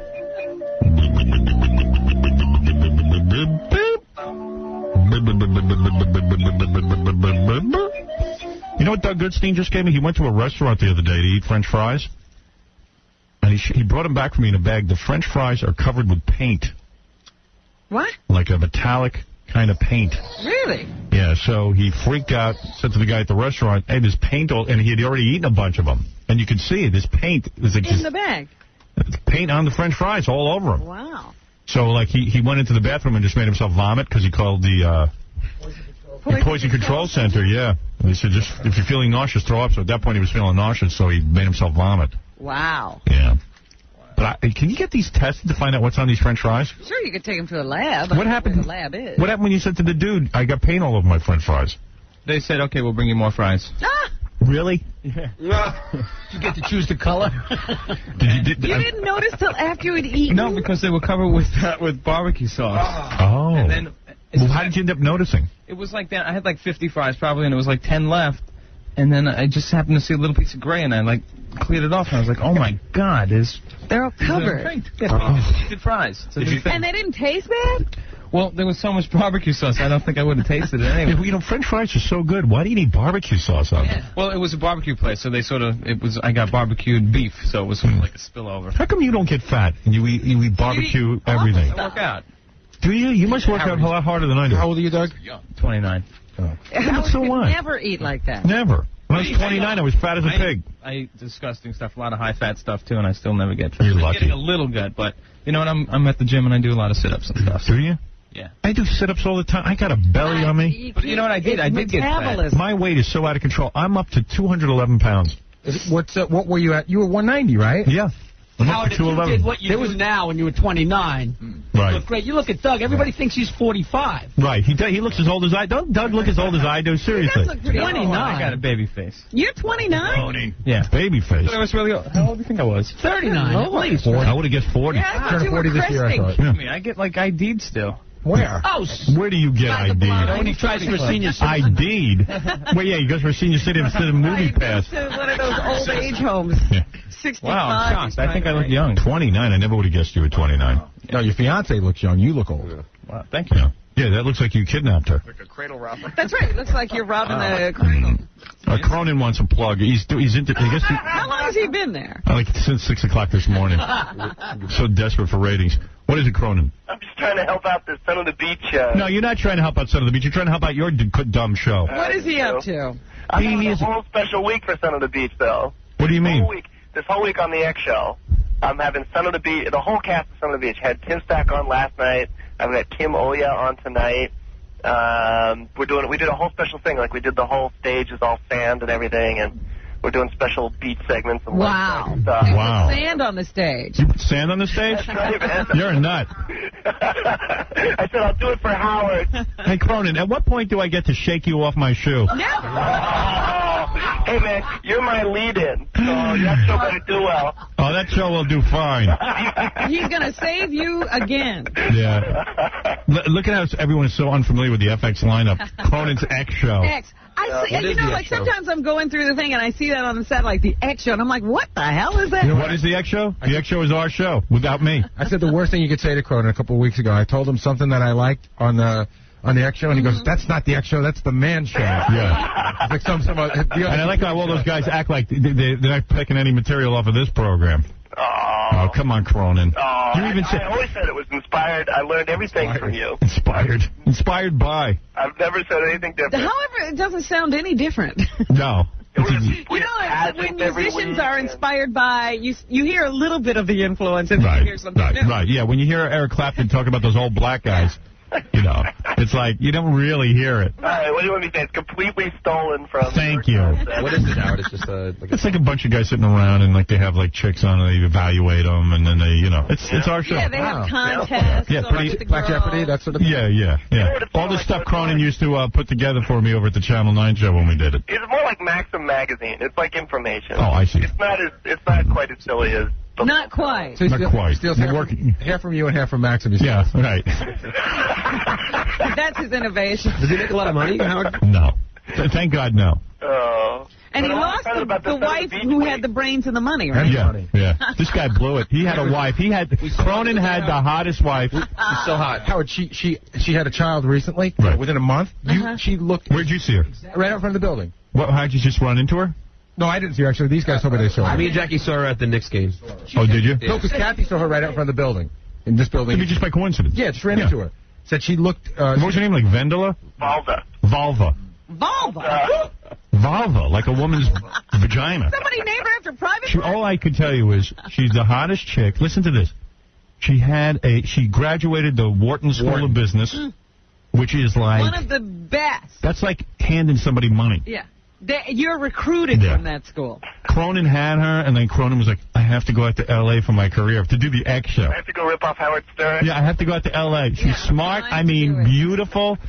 So as soon as Cronin loses her, she goes out and marries a super rich guy, has a baby with him immediately. He did her a favor, at least. Oh, yeah. And now and you don't even have a girlfriend anymore, do you? Now I date the models on the stage. No model. You don't date any models. Yes, I do. He used to be so pitiful whenever we, because he worked on the pay-per-view specials and stuff like that, and he'd always be auditioning the girls. Oh, yeah. That was his thing. What models are you dating? I used to be all about I don't know how they were too young, and now I think it's not so bad. Right. Are you dating any models, seriously? Seriously, yes, I am. Who is the model you're dating? She doesn't want to be known. Yeah, clearly she doesn't want to be named. Yeah, right. You know what? They go on a date, she wears a mask. She wears one of those black leather masks. That's right. They're never seen in public. You have to go in separately. Marcus said they don't like it. I just don't want to be, seen with you. It's bad for my image. All right, I'm going to leave the restaurant first, okay? You're dating a white model? Yeah. Wow. Look at you. That's how real estate. What, he's paying her. Probably. Paying her. Hey, Howard, I heard Mark hangs out with a lot of the Perfect 10 girls. Oh, is that what you're calling a model? Yes. Oh, you're a douchebag. Model. That's a chick in a naked magazine. But he puts them all on the show, so that's his way of getting them. Which one are you dating? The red-haired one. Which is the red-haired one? Miss who? Miss what? What month was she? They don't have months. He's just like, the red-haired one. Are you dating one, or are they on some sort of a rotation?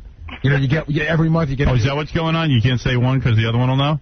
Yeah, they all fight amongst themselves over me. Yeah. I don't want to cause any problems. You're really dating a Perfect 10 chick? Yes, I am. Are you living with Norm? Why can't you give her a name? She's got a husband? She doesn't have a husband. What'd you talk about on your first date? Her name's Lexi. Oh, Lexi. I know Lexi. Yeah. Yeah, because when I was at the Four Seasons, I met Lexi. Yeah, I know. She's been on your show. She's looking for somebody else, Cronin, obviously. When I met her, she said to me, I'm just looking for anybody with some money to... Get me away from Mark. Yeah. Well, she got the wrong guy. So what is it? You and Ratzer now are sponging off Norm Zeta? No, Lexi's a very nice girl. Yeah, she's really sweet. Way too good for you. She'll leave her. I know. She's They're all smart too good enough. for me. I don't, you know. And you're dating her? Yeah. Like she's your girlfriend? No, you know, it's just dating. He gets to take her home after a party. Right. She probably thinks he's If happening. she doesn't meet anybody else. Killing me. Well, at least you don't have to buy her dinner. Norm does that every night. Right. Right. That's right. So what do you do? You're doing Son of the Beach. We're having a whole week of special Son of the Beach guests. I mean, every day I've got somebody else on. Tonight it's Kim Olia. Kim's great. And she'll be doing a segment where she shows guys the tricks that women use to make themselves look better on the beach. All the ways that the different positions they sit in and stuff to try and make their bodies look better. All right. So she's cool. And then we have Jamie Bergman on Friday. Jamie's hot. Yeah. And so we've been doing all this great Son of the Beach stuff, and the show looks great. Why don't I have the cast of Son of the Beach? There are guys on the show, too, Mark. Yeah, we had that big German guy, the rolling kick and jerk. Right. We had him on Monday night. Okay. Oh, yeah, he's great. Yeah, he's a fun guy. Yeah, everybody we've met has been really, very talented. Yes, the show's very funny. Really. Have you seen it yet? Yeah, I saw the first episode and I loved it. Yeah. And we had Tim on yesterday, and he was really funny. And we've been showing clips from the show. How come we haven't had Tim Stack on the show? I want to meet I don't know. I would have the cast on. Why don't you book the cast? Has anybody approached us? No, that's FX. No wonder they're on the top of their game. No wonder they're not aired in New York. We don't know to book people on this show. Why did they book them on this show? They got him on the X show. Why don't we have like Tim and... Quiet for a minute. Shut up, Mark. Oh, sorry. You know, seriously, no one's called. All right. Well, why don't you call somebody? I will. I mean, they're too stupid to call over there. I figured, when they're in New York, they let us know. You had it all planned and there was something special coming up because I haven't seen anybody. No, they told me they had it planned, and I don't see one guest from my own television show. I'm the goddamn executive producer. We might have one of the hot chicks in maybe this week for the gossip game. Why is the X show doing a special week? Nobody will see that. Yeah, really. The X show. That's okay. Book them. Losers. Rip off my show. Yeah, we're going to rip off your show for once and have the cast of Son of the Beach. Finally, there's something we're taking. We're going to have Son of the Beach week. Show the film on the side of a building, more people will see it. Right. All right, let's okay, we'll take care of it. Yeah, let's get some people. All right, Cronin. Thank you, my friend. Later. Later on. Cronin, every time he hears him go in L.A., he starts calling me all the time. I was going to say, do you ever see him? No. Hell no. Like, one time I made the mistake. I invited him over to the hotel to hang out by the pool with us. Yeah. Comes over, sitting there all schlumped over, brings his girlfriend. She's as moody as him. Oh, no. Yeah, not Lexi. This is before Lexi had some girlfriend. Some other girl. Yeah. And I'm like, douchebag, what happened to that rich wife of yours, the one with the Wharton School of Business? We thought you were happening. We were all shocked. And what happened to Volvo? Remember that, Howard? Yeah. We all thought, I always said it was a mismatch. It was always such a mismatch. I like when John's talking, you just talk right over him. Yeah, You didn't let him finish I didn't hear him, I'm sorry. What'd you say? I forgot. Well, he stutters, Yeah. What did you say? It's all black and white to Gary. What did I say? What do you want to say? I was saying that when he brought her for the first time, when we first met his wife, we were like in shock. Because, what was she doing with him? Yeah, everyone was shocked. I never met her. I just heard about her from you guys. John, no offense. That's what everyone says about your wife. I know. I mean, But I still think there's a couch full of mismatches. Everybody says, what? Come on. What are you saying? I'm better looking than Cronin. Come on. No, you're not. Yeah, you are. You are, but it's not a clear-cut victory. You're not that much better looking than him. You were better looking than Cronin when you were like 25 pounds ago. But John's more fun than Cronin. Cronin, I could never figure out how Cronin got that hot wife. But we got a couch. John's more... Well, I was just going to say, there's a couch full of mismatches. What is Gary doing with Mary? Wait a second. John's more fun. He's got to be on Prozac. He's got to go see the shrink, and he's got a bloody butt. He's more fun than Cronin. He's got obsessive-compulsive disease. He can't get out of the house. Exactly. I don't know. I find John, like Cronin's weird. Maybe you have more fun. See, if I was a girl, I couldn't go with Cronin. See, I don't know him well enough. I don't know him that well. I love Cronin. Don't get me wrong. And hey, listen, I was one of the first guys to ever hire him. But if I was a chick, see, I try to think like a chick sometimes to figure out what do women like. I don't think I would like Cronin. I know I wouldn't like me. You think you'd like John? No, now you. I think I'd go for Stuttering John. Oh, yeah. my God. Because he's kind of a fun guy. You're looking for trouble. John, look at me like, I'll go with you. like how do I? John's like, how do I parlay this into something? Well, you seem more fun now as well. I do. I mean, because now you're drinking. Like now I want to hang out with you. Right. Oh, please. You definitely want to hang out with me. Now I can't get a call back. I still can't get into that stupid apartment. I want to come visit the guy. Right. Look, it was always fun playing cards, but now if we add alcohol to the mix, it's going to be a blast. Yeah. No, I drink cocktails now. He doesn't have to play cards anymore. I don't need You notice I don't play cards anymore. There's no time for cards. Yeah, no scores parties. Don't need scores. Don't want scores. Don't need scores. Don't have card parties. It's not necessary. I played cards with you once. I'm not married anymore. You guys need scores. You guys need card parties. You're looking to get out of the house. No. Join the barbershop quartet. Yeah, go ahead. Do whatever you have to do. Gary calls me every day. How do I get into your apartment? It's a singles-only building. Right. Yeah, that's for swinging singles in my building. Hardly. I just think that's so funny. Yeah. Don't you get started. I'm killing him. No, but you think you are. That's what's so funny. Like, no, I know I am. I know I am. Okay, whatever.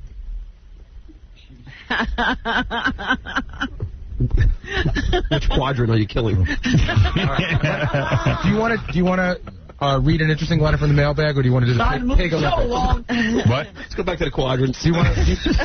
No, let's change the subject. I already have that cartoon kid working on a cartoon about that. Do you want to read a letter from the mailbag, or do you want to do the pig Olympics? All right. I thought I was going to tell you about Who Wants to Be a Millionaire. Oh, yeah, just do your Who Wants to Be a Millionaire round. No, I just wanted to know if you knew the answer to this question. Go ahead. Because it was only a $1,000 question. But you probably did. Probably simple, but I didn't know it. Get to the point. Robert probably knows this, but MRI. Is it X-rays? Is it ultrasound? Nobody answer. Is it magnets? Or is it something else? I don't remember the Give me the three answers again. MRI? Is it an X-ray? Mm-hmm. Is it ultrasound? Is it magnets? Magnets. And something else. I say it's magnetic because it's magnetic. I know M stands for magnetic. Gary? I would go with X-ray. Jackie? I think it's an X-ray, too, but I've had them. Fred? Yeah, it's definitely an X-ray. If it's an X-ray, why did... I say X-ray. The answer is magnets. Yeah. I didn't know that. Because it's a magnetic... The M is magnetic. Yes, magnetic. Yeah. I didn't know that. I did not know that. Oh, good. Now I feel like a genius. Let's stop the show now. Okay. You should be on Who Wants to Be... Now answer the next question. All right, go ahead. What was the title of the 1973 novel that made Erica Jong famous? Easy one. Easy one. Go ahead. Give me the choices. Go ahead. Don't say anything. I'm on a roll. Fear of swimming? Go ahead. Fear of flying? Go ahead. Fear of laughing? Or fear of monkeys? Fear of flying. Okay, so now you got two there. Look at me. I'm on a roll. Put me on that MRI thing was $1,000. Yeah, that's a tough one. You just couldn't get into the hot seat, that's all. Right. Here's one from Greed. Which one of these things, name 3 of these things that ended in the 70s. Okay. Ended in the 70s. Ended in the 70s. Gary's teeth. The American Basketball Association. Howard Hughes' life. Who, huh? Go ahead. Did he say something? Howard Hughes' life, okay. American Basketball Association. The Vietnam War. The Vietnam War. The hostage crisis in Iran. How many are you going to give me? He's got. You got to get 6 or 7, and you have to. This is too involved. The Vietnam War for sure. Yeah, no, the Vietnam War ended in the 60s, didn't it? 71. Did it end in 71? It was in the 70s. All right. What else? I'll tell you what else ended in the 70s. Howard Hughes died in the 70s. Star Trek's Run is another answer. All right. And what was the other one? Iran hostage crisis. The ABA. The ABA. The American Basketball. Iran hostage crisis ended in the 80s. Right. Well, yeah, that's... But that was great. But I mean, it is kind of fun, that show, Howard. I don't know if you've watched it yet. What, Greed? Yeah. Yeah, I watch it. Yeah, that's good. You see, I don't know. Millionaire is simpler. Yeah, it is. Yes. It is. Right. You know, it's on teams. I hate that they always give you lists like that, and you have to either put them in order. It's like mano a mano. Three. Just give me a question, and I'll give you the answer. Don't hack me in China. And then Greed last night was the 70s version. Yeah, it was all the 70s stuff. Oh, you see, I don't like that either. It shouldn't be just one. And one day they had a television trivia theme or something. They try with these themes now. Yeah, they're killing that show. Hey, Howard, here's one. Tiny Tim got married in the 70s or not the 70s? Let me think for a second. I'll know the answer to that. All right. This I got wrong. Because I know Laugh-In was popular in the 60s. No, 60s he got married. I believe it was on the Carson show in 69, but it could have been 70. I say 69. I say, exactly right. So I'm right, the 60s. I thought it was the 70s. No, well, you're stupid. No, it was close. You're not that bright, that's all. You'd be crushed on one of these. Does it really matter? So I'm going to ask you about this. All right, because I'm on this website, and my kids love this website. Napster.com, Napster. Yes. Have you heard of it? Yes, you told me about it. And Napster is a website where you go on and you download a program, and you can virtually get any song that you want for free. Right. On MP3. And the quality is fantastic. It's CD quality. It's digital, yeah. Right. Now, Metallica, the band, is now suing Napster and the people on Napster who trade the Metallica CDs. Yes. And I want to know how you feel about it, because here's the deal. What Napster is saying is, look, our program is merely a place where people swap CDs. We don't own any of the CDs. We're not the ones swapping it. You know that's Hold it, don't answer yet. Don't answer yet.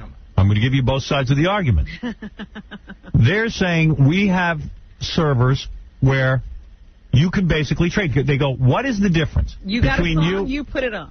What is the difference between you, Robin Quivers, buying a CD and giving it to your friend to record? You know, I'd never do that. Well, I think you would. What is the difference between...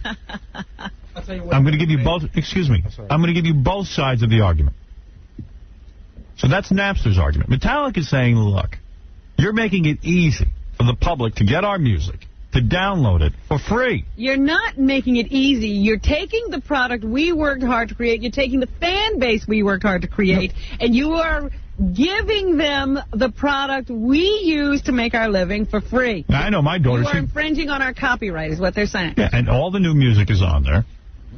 But I mean, I can see why the record companies are freaking out. I think it is the greatest, most fun to go on there and download stuff. But at the same point, I could see why a record company would hate it. But who's to say that it's only to be used for MP3s? It's a server that you can use to trade anything. It could be photo files. It could be notes. It could be anything. And as long as it's not bothering if somebody wants to give you something of theirs for free, that's one thing. But you can't take something of mine and give it away to somebody. But Napster's not doing that. People on Napster are doing it. The same thing is happening. But I'm saying, in other My words, product is Napster being given away. We've set up a network for people. What they do on this network, we don't know. In other words, if somebody plans a crime on the telephone, is the telephone company at fault? Right. If they know about it and don't do anything about it, yes. Yeah. I suggest that Napster does know what's going on. I suggest that the program is developed so people can swap music. You just told them. If they didn't know before, they know now. And the other thing, Howard, you think that Napster is making money? You think no, I don't think they are at all. You're sure the people that are running now, if this is profitable for them, then the only way it's going to be profitable is down the road somewhere if they start charging money for Napster. No. Yes. If it's a website, all they have to do is put advertising on the website. But they don't have any advertising. But they could. That's how they can Right, make but money. I'm saying right now they're not making any money. When it comes to rage. The kid... A 19-year-old kid developed this. He hired a big New York City publicity firm. They don't come cheap. So where's that money coming from? Yeah, where's the money coming from? Don't know, but where's the money coming from any of these websites? Right. None of them make money. But here's a question. If I think there's a law, in other words, if I want to get the Metallica CD and lend it to you guys to make copies of it, I can't make 1,000 copies of it. Right. There is some sort of you regulation. can't just give it to everybody. Right. It's a lot harder. But yet it's the same principle if you think about it legally. It's nothing. There's nothing going on Napster that isn't going on at home. hey, I have a CD. I want you to hear it. Here, you listen Yes, to it. but you know that's because the law hasn't caught up with new technology. Right. You could, as Baba Booey said, you couldn't just give it to everybody. So, like, one person would have to buy a CD. Oh, there's the controversy. So Metallica is suing Napster and suing the fans. 300,000 fans are named in a 60,000-page lawsuit. Right. Oh, my God. And they feel very funny about this. They say, here we are, now we're fighting our fans. And we don't feel good about it. And the fans are pissed. And they bring up the fact that Metallica built their fan base by giving away things at the beginning of their career. That was their and prerogative. That was their prerogative. Right. That's the whole point. That was their prerogative. If you want to give it away, that's your business. But you can't have somebody else giving your stuff away. Yeah, I mean, listen, you know that, like Rob said to me, the record companies are so rich, they shouldn't care. I said, that's bull. I said, look, you know how many artists that they put money into that don't make a penny for them? I said, if a Metallica hits, that's when you want to make your money. You know, one day I should just bring you in, Howard, the stack of CDs that you get in a month, and ask you if you ever heard of any of them. There's hundreds of bands that come out. And, like, who's buying all the CDs? Our kids. What is it, Ralph? Dude, this Napster is the greatest thing in the world. Yeah, of course it is. Not because you can steal music or something like that, but you can find music. Right, but so it makes your life easier, but it doesn't make it legal. Find music. Yeah, but you can't find music in a record store. He's saying, in other words, a song that you can't find might be on Napster. Yeah, but you're stealing the song. Right. Did you pay for the service, Ralph? Yeah, but all right, perfect example. Here's a perfect example, okay? Yeah. I was thinking about a Queen song, right? Of course. This is great. Any song that pops, all right. Yes. Any song, like a song pops in my head, you go on and it's there. But I looked for this Queen song, and I liked it. And I was like, Queen's really good. And I went out and I bought a CD of the Queen's greatest hits. I never would have bought that. Why don't you just download the whole album? Because I'm on a 56K modem. Right. That's the only reason. And also, that's the only reason. They haven't put up whole albums yet. They're only putting up songs one at a time. Right. But there's also a lot of bootleg songs on the Ralph, you They're understand. only putting up songs one at a time. They know what's happening. You understand that it's... Listen, I understand, but everything is different now with the Internet. Public records, things that were of public record that people, couldn't get to because they couldn't. But if you were an artist and you put out a record... Yeah. I'm talking about you. Yeah. And you were, it's a 1,000,000 to 1 shot. You finally struggled all those years, and then all of a sudden your record hits. Don't you want to get paid for it? I know I would. Well, Howard, what's going on, the way it's working is I would be furious if my record wasn't being bought. And also, the new art, in 2 years, it's going to be movies. The new artists are for Napster because they need to get their music out. If they can't get it on the radio, it's the established artists like Metallica who are losing big money. And why is Metallica whining? I mean, how much more money do they need? Because it's their money. That's not how you look at it. Come on, how much money could they... had anything that somebody wanted. Communist. Well, Ralph, you've never developed anything that anyone wanted. Robin's right. That's why he gripes like this, because he has nothing anybody wants. He has no intellectual property. How can you decide how much money they have and what's enough? Well, because I think when CDs came out about 10 years ago, the record company said it was new technology and they were going to cost like $20 to do, and they would come down to like the price of cassettes and stuff. Never happened. They did. They're $9.99. That's what the price of cassettes were around 10 years ago. No, the CDs aren't $9.99. Where are you buying them? Well, you can get the top 50 at any major record store generally for around $9.99. No, they're like $17. Have you ever heard of inflation? It's like $17 now. No, listen. Buying CDs. Really? Yeah. Why are we discussing economics with Ralph? Yeah, right. It doesn't matter what they cost. No, why? Because I'm too stupid, Robin? Yes. Yeah. No, Ralph. I know you're an idiot. Ralph got robbed. If Ralph got robbed, he'd feel sorry for the robbers. Absolutely. Is what he's saying. David Spade. I can understand. I can understand their point. Now and take whatever you want. Ralph, if you have more money than the guy robbing you. Listen. Listen, let me ask you something. Let's say I have television shows, okay, and I own them. And I said, you know what I'm doing? I'm going to hold on to them, and I'll release them to the public when I'm ready. Right. And then some guy goes on the Internet and puts them out there for free. I don't care how much money I have. That's something that I was building toward my future. Why would I? And that's something that I worked hard on, and I had to pay people to develop. Who are you to tell me that I have enough money? Yeah, but this is it now. Or Metallica has enough money. I'm sharing a song with you. Should I be sued if I let you borrow a CD and you tape it? Well, you're not sharing a song with Howard. You're sharing a song with hundreds of thousands of people who are on where do you draw the line? Well, one people or two people I can share it because there is a line drawn. You cannot go out and take a CD of Metallica's, buy it, and you can't make 1,000 copies and give them away. That's right. That's illegal. Yep. But what's the number, Gary? I don't know. I think it's like 10. I think there is some number. It's like if you had a store on the corner. That's the difference. Yeah, the point is that this is one big store. Listen, I love Napster. You can't even continually invite people over to your house to watch a video of a movie. All I know is I got like 56 songs in my library. You know what? It's very tough. Howard, Enjoy them. I am in love. Meanwhile, my kids have like 250. I'm being sued, or did you say? Hopefully. He could be if you have Metallica Howard, song can I ask you a downloaded. question? How do they get the names of the people they're suing? Do you have to? Because you go on Napster and you could just I guess pull you up Metallica register, and yeah. all the people's names are there. Right. Let me just. Do you think they're going to win, Howard? Yeah. Let me just say one important thing. Yes, I do. You think Metallica's going to win against the fans? No, I think Metallica's going to win against Napster. I think they're going to leave the fans alone. I think they just threw that in to make a point. Just Hey, scare them. hey, Howard. Yeah. You know what's great about Napster too? There's a chat thing on there too. So if you're looking for a song and you're not sure what it is, you just go into a room and you ask somebody. Yeah, right. And it's narrowed down to like wonderful program. 80s music. That's fine. It's just that you can't give people's property away. Robin, Saturday's the best day to do it because a lot of people are online. have you used it, Robin? No. Because it's I know it's I don't wrong. steal. I know it's wrong. It's Oh, an shut up, amazing, Robin. amazing thing. Yeah, it is It's amazing. It is amazing. And you say this guy's not making money, but he could sell this website for God knows how much, and then the person who buys it could put on the advertising. He's developing the technology to do that. So Only who would buy it now that there's a lawsuit against it? No one. All right, thank you, Ralph. I'll buy it. All right. Yeah, with what? Yeah, you'll be able to afford it pretty soon. Will Pendarvis is out there. He has insight into this, but I don't think he has any more insight than we do. No. This guy knows everything about What does he know? Let me hear. Bring him in. Will, Bring of him course, to is me. Will's on the afternoons here at our radio station. Howard, he doesn't shift at 2 o'clock. He's here at 9 o'clock in the morning. Yeah, well, he has no life. One word. On the computer. kids. No, all I got to say is Metallica is not suing their fans. They used that list of 60,000 fans to show how many people had downloaded their music for free. Right. No, they've also named them in the lawsuit. Well, but they had an online chat on Tuesday, and they made it very clear in their chat that they are not suing their fans.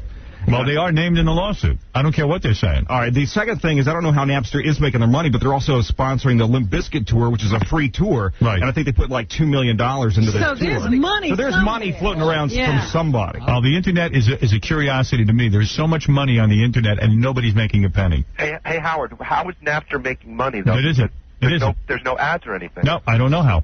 Yeah, I don't either. It's not about making money now. See, Well, where are you don't going? understand. Gonna go prepare for your show? Dude, what time do you go on the air? What now? What time do you go on the air? 2 o'clock. 2 o'clock. Why are you here at 9 in the morning? I'm learning stuff like this. Okay, here's what he's got to do. I think he's got to go visit our program director at some point and run by things he was going to talk about in the show. Every day? He's got to read the paper. No, here's the deal. I do have a meeting with our program director every day, right? But he does ask you what you're going to talk about. But, it takes like 6 hours of waiting around to talk to him for 5 minutes. Is it really that complicated? Is it really that complicated? No, I'm goofing off, Howard. I'm goofing off, and that's the bottom line. Why, you just don't want to be home? Remember BB? Hey, Will, stop doing thing. Yeah. This is BB. Yeah. No, he says he goes on to learn more about each band. We worked all day with this guy, BB, over at NBC. And BB, was a disc jockey like yourself. All BB ever did was say, I am BB. He just played the same songs over and over again. And BB would be there 24 hours a day. He followed us at 7 o'clock at night when his shift started. Yeah. He was there before I got in at noon. Yeah. Hey, here's the truth. Well, and be honest, Will. He drops the kids off at school at like 9 in the morning. Right. Then he says, "What am I going to do for the next 4 hours?" I get up early. I said, "How about go home?" He goes, "And do what?" What are you doing home? Do you just hang out and do Good stuff? old married life. Yeah. Yeah, you're married, right? Go to the gym. I enjoy the company of the people that work at the radio station. He sits in the jock lounge and works the computer. Doesn't hang around with anybody. What do you do on the computer? I'm going to kick Stuttering John's ass live on the air. Do it. The other thing he's got going for him that's really cool is I think his wife's European, so she takes these month-long vacations with the kids. So he's got like a month with nothing to do. That's so great. Thanks for exposing my personal life, guys. Lucky guys. And what are you learning about bands on the computer? They all have long hair. They all play an instrument. And they all couldn't get laid in high school. There's all the information. If somebody calls me and asks me about what's going on with the band, I'll be able to talk to them intelligently. Will. The music is my life. I like to know about it. I like to know what's going on. All right. More than going home and saying, I'm not going to defend myself for working anymore. Dude, why don't you go outside a little, get some fresh air? You look That's at 10 to 2 weeks. 10 to 2 is when he has a cigarette right before his 2 o'clock. Yeah, I know. I watch him. Hey, Will, you should get single and go have some fun. All right. Like everybody else. I know. Be on Napster with Ralph. Yeah, Ralph's on Napster all day. You guys are having a blast, aren't you? All right. I'm chatting with other people. Hey, Saturday's the best day. Well, you do a lot of research on these bands. What is Liam Gallagher's favorite color? Howard. From Oasis. He couldn't tell you all the members of Metallica. You can't? No, because I was had him watch. I go, well, if you know so much, tell me. There's Lars. Yeah, there's Lars, and there's Jason, there's James, and Kurt. And of course, also he learned Cliff, who died in the bus accident. Thank you. Finally. What was the name of the guy who died in the bus? Cliff. What was the guy? Cliff? Yeah. What year was the bus accident? Oh, no. Loser. Name a member of Limp Bizkit besides Fred Durst. Wes. Jesus. Wow. Besides Wes. This is not Quiz Will Jarvis Day. Besides Wes, who else? Hey, Sweating. DJ Lethal. Made that up. We could throw Yeah, who knows? Yeah, we don't even know the See, you guys don't even know the answer. Well, you should. We're not here all day. And I do. You're studying on the computer all day. All right. I'm going. I won the contest. Where are you going? Are you going to go What study? contest did I'm you going to win? go chat about Star Trek Name online, 3 numbers okay? of Blink. No, I'm leaving. I know. No, did he win that music contest? When Dave Herman used to work here, he's another guy who couldn't wait to get out of the house. He was on the computer, too. Yeah, because he just got divorced for like the third time. So he was. This is one step before divorce. He was on the computer here all the time too, and I'd say, "Hey, what are you doing?" Well, I'm answering fan mail, and I go on. You know what he was doing? He was playing baseball. Rotisserie baseball. I swear to God, I will not come in before 1:30 ever again. That's all right with me, dude. You want to get out of the house? Go ahead. But And I think let's call a spade a spade. You're out there trying to avoid your family. Julie has a shift before him. I know. Take care, Will. I'll hang with you, man. I got nothing to do. I'm wondering if, he was getting bummed out when we were talking about the wife and kids. He's not one of those jocks that... Yeah, I think he might. I think he's one of those jocks that's supposed to be single. Yeah. Our program director likes him. cover. Yeah, I think He blew it. I didn't say the thing that really is personal, I guess, that we shouldn't say. What? There's even something more personal that we didn't touch on. What is that? So I don't know if we're allowed to say now. I think maybe he would rather not. He's married but gay? No. Nice. He's a... No, but I think... Ralph, were you supposed to be working for me today? Yes, I was on my way out, but I had to tell you No, important he's stuff. stealing music. Hey, What? hey, douchebag, listen. Did you remember he was supposed to come Hey, over? Ralph. You didn't come over? Who? How come last week you didn't show up and do your work? I only go when you're here. Because you Because I only want to be there when you're there. Because I'm in love with you. No, I'm not in love with you. I was working on other stuff. I was No, you weren't. doing some clothing designs, and I was shopping. Should I wear a sundress, Howard? Yeah. Howard? Shopping and clothing design. Yeah, but you weren't there. You know what I got to do? I got to assign someone to him to see what he's doing. You're going to report to Laura every day. No, that's okay. Yeah, of course it's okay. No. And Ralph, you know what's another weird thing about you? 8-hour day. I need him doing so. I have tons of stuff for him to do. Hey, Howard. What do you I asked him to design a hat for me 3 years ago. What didn't I do? What didn't you do? Yeah. You didn't pull any clothes. You could have gone through all the jewelry stuff and put it back in my drawers. You had a million things to do at my house. You got a whole closet full of clothes that are by my coats. That you need to try on. So get them out of my coat closet. I know you don't like to try on clothes. Organize. It's all organized. It's just waiting for you, Junior. Yeah, okay. Goodbye. And it's great having him. He's such a help. And here it is, 10:15 in the morning, and I have to leave to go to my apartment soon. And he's He'll still be at there. home. He's still at home. He'll be on top of me the entire day. He'll be home on the phone calling you. I'll beat him there. He's still in bed, I'll tell you. Yeah. Does he pull that stuff that he does with the e-guys, like he takes like 2 hours? Yeah, everything. Like he'll be there with you, and he won't leave. Won't leave. Can't find his stuff. He camps out. His phone is all over the place. He's got all his junk all over the apartment. He's Ralph. Yeah. Of course he does it. He's in a chat room somewhere. It's 10:15. He should have been there at 7 this morning. He could have been done already. He could have been all prepared. But see, he doesn't have a boss. I guess that's what it is. No, and he has no one to sit and babysit him. We had a meeting a couple of weeks ago for some design in the studio, maybe a couple of months ago. Yeah. But the guy that came in, the guy was like a teamster. His job is to cut, and it's like, give me the blueprints and let me go. Right. And Ralph's got the guy in here, and he's like, well, maybe we'll do this and maybe we'll do that. And the guy's like, I'm not a maybe guy. Just give me the blueprint. Tell me what to do. I don't do design on the run. Right. You know? Well, maybe we could just can we do something? And he's like, no. Just tell me what to do. I don't care what you do. The guy wasn't a design guy. He's a cut guy. Yeah. What did he do like before this? Nothing. What? You mean before this, before you met us? Yeah. I know he was in high school. No, I know he's going to hit me for saying this. Ralph used to work that little hut at one of those outdoor parking lots. Right. No. Yeah, he worked in the parking lot. Wait a minute. He collected, tickets? Yeah. Like the toll booth collector. I know that he also did some work on some low-budget movies. Yeah. But to supplement his daily income to really be able to pay his bills, he was in the little hut at the parking place. Oh, boy. I wonder if he called that boss douchebag. You should go back to that. Hey, Junior, I'll be there when I get there. Yeah, I'll be there when I get there. But I've already taken him off all set design. I'm so losing my patience with him. Then he would need Napster. And today I'm dressed ridiculously. Did you see what I'm wearing today? I'm so embarrassed. You're tucked in odd. I had it. No, look at this. This is what he wants me to wear. Like this. Like a skirt. Look at this. Look at what I'm wearing today. How ridiculous is this look? You're wearing a dress. I'm wearing a dress. It's a Playboy party. How funny does this look? I know sometimes... Look at what I'm wearing today. I would have done better, but Queen only downloaded 56K. Look at what I'm wearing. Painter's smock. I'm wearing a smock today. A wrinkled smock. A wrinkled smock. That's what I'm talking about. I'm dressed like a douchebag. He's right, I am a douchebag. I know you guys sometimes goof on your outfits, and it's probably because... I didn't pick it. I like the shirt. I like the shirt, but it doesn't go with these pants. Looks like it doesn't go with an iron either. Yeah. It's not going with much of anything. What is it? Dude. Killing me. You worked in a hut? Dude, even I didn't know that. You know what? Yeah, because I tell you things and you don't listen. I'm going to give him a parking ticket. So before that's not what I worked for you. That was one of the greatest jobs I ever had. Oh, I bet. You could freeload. Just you just sit there. I used to sit outside and get a tan. I think he told me, Ralph, did you tell me that sometimes you would put up a sign that said lot full and go do stuff? Yeah, I had to wax my car. That's what he's doing for you now. Hey, you want to know something funny? Like, Gary called me there once, like years ago when I first met him. He didn't know? Yeah. And he called me there, and right away, you know, it was really funny because, like, Gary didn't even like me then, and he didn't even know me.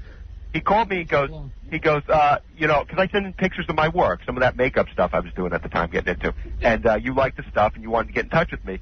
So Gary called me and goes, hey, Howard wants to meet with you, you got your pictures, blah, blah, blah. And I said, okay, cool, you know. And Gary's like, you know, I don't think I thanked him enough, because Gary's like, you know, Howard gets a ton of stuff, and goes, you're really lucky that he even wants to see you. And I was like, okay. Because he was already mad at me. You have a way with the story. Well, it was the attitude. It was just kind of... Yeah, because everyone talks about my attitude, Ralph. But, yeah. But, yeah, so what's wrong with that? So I worked in the parking lot when I was younger. Nothing wrong with it. We just want to know what your credentials were for this job. What did you do, Gary? I worked in a record store. Hey, everyone. No, it's just that you've never had a real job and you don't know how to function in a real job. I've worked on movies. I've worked on... No, you need to... You know what? Hold on. Yeah, you worked in my movie. I'm sorry, but before you met Howard, name the top 3 movies you worked on. Well, they weren't top movies. Well, go ahead. Let's see what they are. Well, remember Tales from the Crypt? I worked on that. Tales from the Dark Side. Isn't that after you, Howard? I don't know. Oh, name some of those movies. You showed me some of your work. Oh, they were horrible. I don't even remember the name of them. Carrie Fisher was in one. Yeah, all right. So anyway, I need you to wash my underpants and pull my outfits together. I do everything that I need you to go shopping, and I have things for you to do. Do it. And I do all that. And I don't know stop getting so uppity. You're a parking lot attendant. Yeah, you're an elevated parking lot attendant. You want me to park your car today? What? What time do you want him there on Thursday? He should be there already. It's 10 o'clock in the morning. I'm going to be done. Are you in bed, Ralph? No, I'm not in bed. Yes, you are. You are too. I am not. Have you showered yet? Yes. I don't shower every day. It's a waste of time. I showered last night. He's busy. So busy. Very busy. Do you remember his first... It's just that he's going to be like, you know, don't rush me. Like what, Howard? Howard, come on. I'm going to want you out of there. Just stop it. You could have gone last week. You could have put the jewelry away. You have stuff to do. Now you're going to do it on top of my head. Now you're going to do it on top of my head. I don't even see you on Thursday. No, you're going to do Howard to try on some clothes. You're going to be there. I'm coming home early today. You're going to be there on top of my head. I need you to do things. You could have done them last week when I wasn't there. You always wait for me to be there. If I'm not there, you don't have to be there. You have things to do. It's not like there aren't things for you to do. That's fine. Yeah, and there's other things that I have to do that don't take place in the apartment. I know you're not doing them. What do you mean you know? You do the bare minimum. How many hours do you work a day on Howard stuff, Ralph? I don't report to you. Howard, how many hours a day do you work on my stuff? Doesn't matter anyway. You're not going to get a fair. I know. I'm not going to get it. I'm going to lie. Who's keeping track? Why don't you tell the truth? I don't work every day on your stuff. That's right. Well, now you do. Okay, well, then I'll talk to Scott about a raise. No, you don't need a raise. No, you just need to do your job. Do your job. I'll get paid do your job. What? Do your job. I am. I'm doing everything you asked me to do. We met about this about a month ago, and I'm doing everything you asked me to do, and the time you asked me to do it, okay? All right. Just please do me a favor and go do it. Weren't we on vacation last week? No, I was on vacation last week. I don't get a vacation ever. Oh, so you get vacation? Stop. You've been on vacation for the last 2 years. You haven't done anything. I don't get a vacation? So now you get 8 weeks of vacation? Is that what you're telling me? How many weeks do I get? I don't know. You want to talk to your boss about it. I get 1 week, and that was last week. So you have 2 weeks. No, he goes to L.A. with you a lot of times. Oh, please. This is you know what? I'm not going to make a joke out of this. I got to go. I always work when you're on vacation. I see. I wanted to try on clothes with you the other day, and you didn't have time all weekend. Sure. I waited for your call all Friday. You told me you were going to call me. You realize what the joke of this is? It's how goddamn easy his job is. Yeah. And not only that, Jackie, it's always about he has to try clothes on me. He could go out and shop and do things and leave things for me. And you have to beg him to do this. And the jewelry, there's all kinds of things that have to be organized. What do you want? What do you want me to do? I want you organizing me like it looks like a boutique in my house. You understand what I'm talking about? Everything. Get rid of the old stuff. The only thing that's not done is the jewelry. And if you want me to No, there's more that needs to be done. You invent things to be done. Should always be creating. He should be finding new outfits for you. Right. I am, John. Shut up. Wait till you see what I'm wearing today. What are you wearing? I'm wearing a blouse. Lord Fauntleroy. Yeah, I look like Lord Fauntleroy. He's wearing the puffy shirt. I'm wearing a puffy shirt. I should be wearing this with a T-shirt. Cutting edge. Yeah. He doesn't have a T-shirt. Did you pick that out, or did I? You did. I don't even know where this came from. It's the only thing I had left because you didn't show up last week. I could have choices. You had plenty of clothes. You took the E-clothes and you wear them in your daily, going out or something. I didn't know about that. Well, make a Howard mannequin and try the clothes on him. What? Hey, Ralph, what's the worst color to wear on television? White. And Howard's wearing white. I did pull out a white shirt. He said you picked a shirt. This is hanging up like Hutch says. We're on E-Show. No, I didn't. You have one thing to know, and you don't know it. the one video we know. All right, do me a favor. No, and Howard, you know that too, and you just say that's something Scott the Pace heard somewhere, and you don't care No, it's true. Black and white are the two worst colors. Do me a favor. I don't know what the worst color is in television. It's a film. Do me a favor. Just go to my house now and get it done. Please. Again, it's now 10:25 and you're still not there. I don't know why you're looking to go early. Go. I'm angry because I don't feel enough is being done around this area. Well, what do you want done? I want you shopping, bringing new ideas in. I am. I want you organizing. I am. Get those clothes out of the coat closet and into my regular closet. Dude, I have. Go through it. Them on. No, I don't. Why do they have to hang in a closet? Don't tell me what I have to do. Because they're separated. No, get them. Then put them in a separate. Stuff you have to try on. Then put them in a separate place so I don't look at them. They're in a separate place so they're good. This is it. This is what I'm talking about. I can't get done what I want done. Whatever happened to when you say get it done? He goes, you know what, man? I'm gonna get it done. Yeah, that's it. Just get it. He doesn't understand. He doesn't want to do what you want. I'm telling him what I want. Just say I'll get it done, boss. He doesn't listen. I can't win. Imagine me talking to Mel like that. I worship this guy. He pays me. I'm just glad that since he called up to complain about not being able to steal people's music, he's getting screamed at. Right, good. All right, can we go on with the news, please? Sheesh. I mean, my head's going to explode from this. I can't get anybody to work in a pleasant way.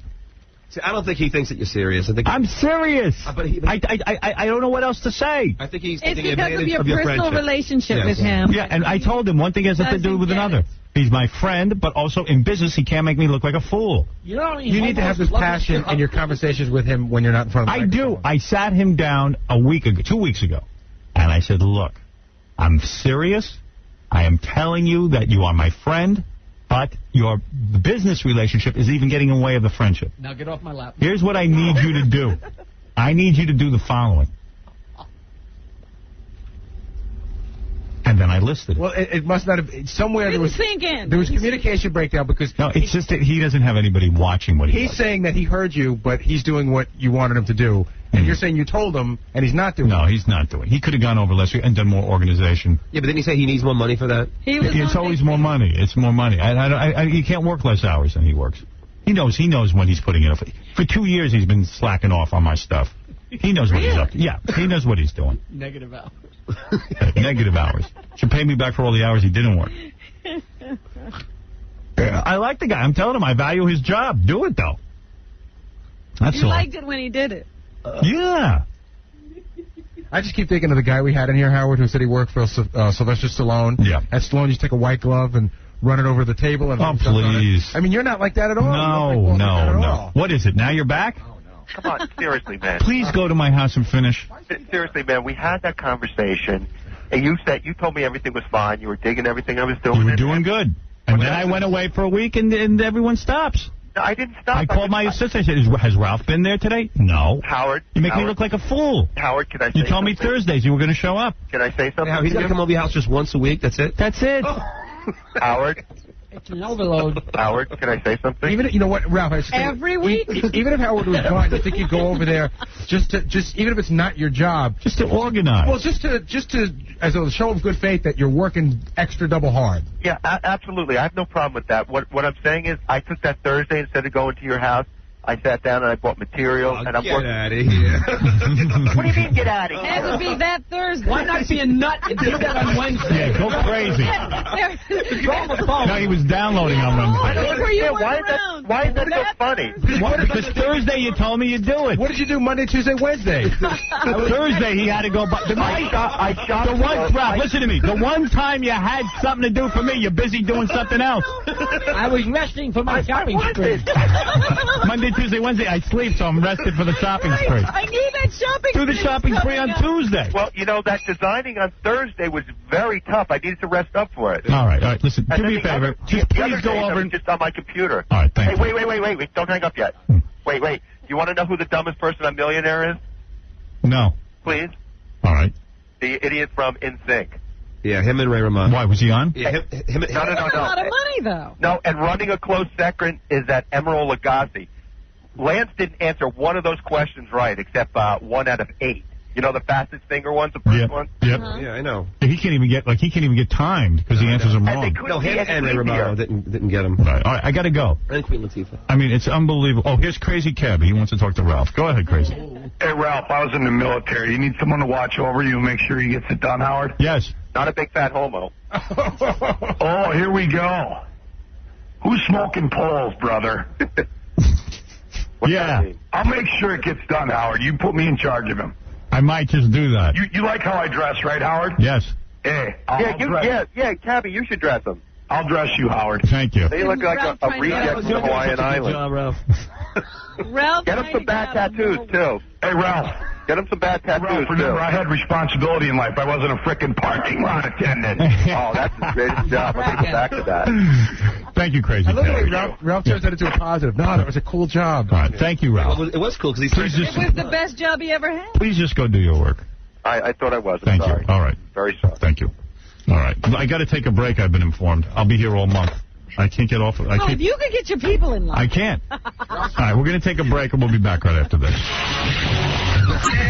Your name again? Howard Stern. Your occupation? Your occupation? The Howard Stern Show. So any creep that keeps this cat is zero is nuts. The Howard Stern. Hey, now. He's doing a good job. I'm making money for Infinity Broadcasting, CBS, and Viacom right now. Okay, Robin, what is left in the news? We've gotten very sidetracked. Very far behind. Right. Who is the happiest man in the world to have a girlfriend? Eric Norris. No, he has a wife. Baba Booey. Billy Joel. Have you seen him? Yeah. Every picture now taken of Billy Joel, this girlfriend is in the picture. Yeah. Well, listen, what does he do all day?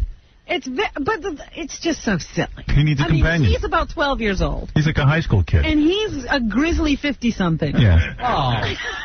And so he has to bring her around to have her picture taken. She should just come by for a booty call. Just come by for the photo session. Right. I mean, it's ridiculous. He is so excited to show you he can still get a young girl. That's what that's all about. You didn't see all these pictures of the other women. Meanwhile, how old are you, Benji? How old are you? What's that? How old are you? 27. He's 27. He can't get a girl. Can't get a girl like that. No. But his new girlfriend, she's even identified. It's not just, she's got to be the new girlfriend. I'm 28.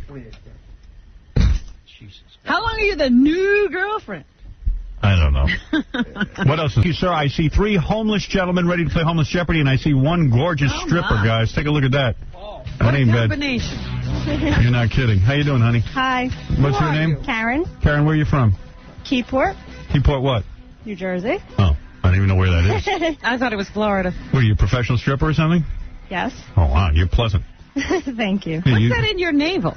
That's a belly ring, right? Yes, it is. But it's big. Looks nice. Yeah, don't it look nice? That is nice. Homeless guys say they approve. Homeless guys, when's the last time you guys got laid? I've been waiting to find out. Yeah, a long time, right? Well, forget it here. But with the 10 grand, you probably could get laid. I'll tell you that. Yeah, maybe this girl will go home with you. That's right. Well, I got to tell you, you are beautiful. Thank you. You're the type of girl I like. Yes, indeed. Yes. Really calm down. Yes, sir. Oh, somebody's having a problem. You're not kidding. Well, let me introduce the guys to you, and these are our contestants. We've met the beautiful, what is your name again? Karen. No one, they refused to write your name down for me. I asked 3 times already. Karen, is that your name? Yes. All right, I'm sorry. I'll write Did it you down. forget her name? I'll take time out of the show to write down your name. Yeah, Hold on. take your own notes. Yeah, let me take my own notes. Thank you. 50 times I asked Doug Goodstein for the name. Why does that happen to me, Doug? What is it? Benji has to take the rap. Benji. I told him to bring a plug. He said he was going to do it, and he didn't. Well, good job. Good job all around. Anyway, I don't want to bum out my 3 friends here. We're going to play Homeless Jeopardy. I figure, you know... They've had enough conflict. Yeah, you guys have a tough life. Let me introduce you to contestant number 1, Izeal. Are you Izeal? Yes, sir. Yes, Izeal. Unusual name. Is that an Islam name or the name you were born with? It's Islam name. Islam name. Well, What's your other name? Assalamu alaikum. You're supposed to say assalamu alaikum, assalam. I don't know what kind of Islam he is. What kind of Islam are you? Well, if you want to talk about Islam, right, you can speak it in different ways. You know, they have different kind of Muslims. Right. Does he pray every day? You're not all that religious, are you? Well, I can be inside of me and to myself. You know, that some people don't understand, that some people hold a little bit to themselves, you know. Well, I can see this is going to be a good Very game. nice ring on. Where's that from? It looks like a college or... Did you get that from a dead man or something? Where'd you get that ring? From an old Muslim brother that taught me a long time. Were you in prison? Is that where you switched to Muslim? No. No? A lot of guys have jailhouse conversion. Well, it came from an uncle of ours. You know, he used to teach me when I was a kid. Allah has not been very good. Allah? Well, Allah blesses those who bless themselves. Isn't that correct, sir? Well... What was your name before it was Izeal? Alan or something? That's good. What was your name? James. James, all right. Well, I'm going to call you Izeal out of respect to your new religion. All right. As-alaikum as-salam. Does he refrain from drinking and all that stuff that you're supposed to do? Yeah, you refrain from drinking and all that? Well, you know, I just went through changes and tribulations. These are just stepping stones in our life and somebody else's. Yes or no would have done me fine. Hey, guys, you have to get the guys closer to the microphone. Maybe we can push the microphones closer to the guys. Or maybe, grab that mic and or maybe Scott, you can raise the volume on the guys' microphones. That would really be great. If you could help me out and listen to what we're broadcasting, that would help. Okay, Scott? He doesn't care if he hears. Yeah, maybe you could listen to what we're broadcasting, Scott. And what is all that squealing we're getting? Is that from the headphones? Yes. Oh, boy. All right, good. You're going to kill these guys. You're going to kill me, that's for sure. Anyway, that's Izeal. He is contestant number 1. Izeal, you understand that you can win $10,000. The man who wins this contest gets $10,000 cash from i1.com. You understand that, right? Yes, sir. All right. Charlie, you are contestant number 2. How long you been living out on the street? For like 2 years now. 2 years. Maybe we should take the headphones off the guys. Maybe that would stop all the squealing, Scott. What do you think of that? We always have a whole... Since you can't work I think, Howard, if we just lowered the volume on them, they'd be fine. Well, if you lower the volume, you can't hear them, Gary. No, they mean on the headphones. On the headset. The headset. Then, Scott, why don't you go over and lower the headset volume? I mean, it's just that guys just stand there and don't do anything. That's the problem I'm having. He's busting your balls. Well, I have to bust his balls. My whole show is ruined by him every time I try to do something new. You know what I'm saying, Charlie? Yeah, I hear you. See how easy it is to hold a job? He can't even do his right. Yeah, Charlie, believe me, a job isn't all that difficult when you look at this guy. This is the guy who should be homeless. You guys should be working. By the time it's over, I'll figure it out for next time. At the end, it sounded really good. And now we're starting to hear you guys. Thank you. Okay. And Scott, who knows? Maybe you'll raise the volume even more on the guys. That'd be way out of control. Wow. I apologize for my incompetent staff, Jim. Oh, don't worry. All right, Charlie. You can actually hear Charlie. So Charlie, yeah, now I can actually hear you, and I bet you we can hear Izeel now, right? I can hear you too. Yeah. See, now we can hear you. You see, all during everybody can hear each other. Scott, what happens to you during the interview? You see that the guy can't be heard, then you just stand there. Well, how do you function? I heard him okay. My headset's You heard him okay. Yeah. Okay. Yeah, even you were the only one. Take it easy on him. Yeah? Well, you're a good soul. You're a good man. Charlie, you are homeless for how many years did you say? 2 years. 2 years. You're down on your luck? How did it happen? Well, I'm going through a lot of changes in my life, you know. Right. I'm hanging in there, you know. What are these changes? First, like my family situation, you know. Why kick you out? Scott, once again, I have to interrupt you. Maybe you need to lower the guy's headphones more or take them away. They got to go away. Then maybe take them away. Go ahead. Do something bold. Okay. Go ahead. Thank you. Thank you, my brother. Assalamu alaikum. Yeah, that's good. Okay. That's good. Yeah, sorry. All right, leave him on. Leave him on now. That's good. That's good. That's good. That's good. I'll direct everybody. I'll ruin this bit one way or another. I'm getting very angry. I don't care. Not with you guys, with my engineer. Yeah, because I don't know why he's working for me. I sound all right. Right. So you say you went through a lot of changes. What, did you change from Jack Daniels to beer, or what happened? No, just because I'm homeless, that don't mean I'm an alcoholic. You are not drinking at all? Yeah, why yes, do you jump back? Because I'm trying... Oh, you do take a drink. Because I'm trying to prove that the stereotype is not... Well, did his wife kick him out? He said his family situation. I can't hear her. She have a very... No, I'll talk to you. Don't worry about it. Yeah, so your wife kicked you out? Is that it? I did not say that. That's what you said. Oh, I'm asking. I thought you said that your wife threw you out of the house. No. All right. So you've gone through a situation. You're homeless right now, but the $10,000 would do you a lot of good. Okay. And who's our third? Third contestant is Bill. How are you, Bill? I'm doing all right. Right. I'm pulling for all three of you guys. Bill, you're homeless as well? Yeah. All right. We found you on the street so people know that these are real men who are real homeless who have a chance to win some money. Okay. All right. And you've been out on the street how long? I've been out on the street for about 6 months. 6 months? Yeah. So where were you living before? I was staying downtown, you know, in the Bowery. In the Bowery? Yeah. And things have gotten bad where you're out on the street, but 10 grand, what would you do with the 10 grand should you win? Well, actually, I was trying to get a much better place, like maybe a studio or something. Right. So you wouldn't spend it. Yeah, you wouldn't spend it all in one place and blow the money. You would maybe take some of it, get a place, and maybe invest some of it as well. Yeah. All right. Good. All right. That makes like a good plan. I'm pulling for all three of you guys. And now we're ready to play the game. Now, do they understand how it's played? Well, this is not like Jeopardy you see on television. You don't have to buzz in on this game. Each guy, that's right. Each guy will get a question. I see. All right, and they can choose whatever question they want. You can see that you can have famous couples, math, politicians, history, or potpourri. Whatever that is. The values are 100, 200, 300, 400, 500. The harder questions are the higher amounts. And whoever has the highest total at the end of the game wins. That's right. And I'll go to, I'm going to let Izeel go first. Izeel, you pick any category. Famous couples, math, politicians, history, potpourri would just be anything, you know, who knows what. Could be anything, yeah. Go ahead. Famous couples. All right, famous couples for what, 100 or 500? You name the amount. 200. 200. All right, here we go. All you have to do is fill in the blank.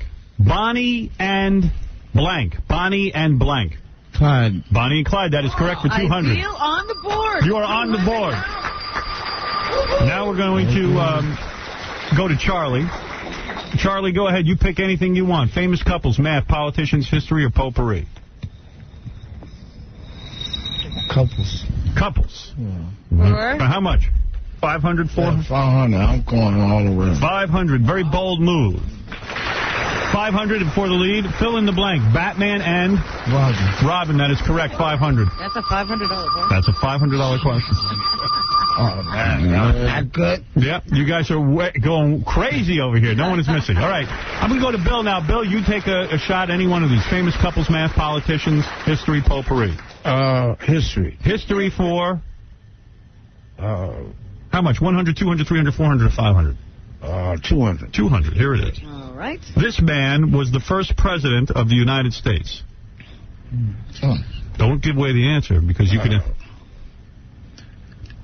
Lyndon B. Johnson. The first president. Lyndon B. Johnson would not be correct. I'm going to now go over to Izeel. Izeel, do you know who the first president... Excuse me, I have to ask one thing about the scoring. Does he lose points? Yes, he loses 200. Okay. Izeel, go ahead. First president. 200. First president of the United States. Charlie is looking very confident over there. I'm not going to say anything. The very first president. Take a guess. Eisenhower coming. Eisenhower is not correct. You lose 200 points. Charlie, you want to take a shot at it? Lincoln. Lincoln is wrong. That puts you down to 300. That puts you down to 300. You're still in the lead, but the first president... Also, y'all take my money away? Well, don't worry. You're okay. You're all right. You're still in the lead. No, I want my $500 back. You'll get it. What's the answer? The answer is George Washington.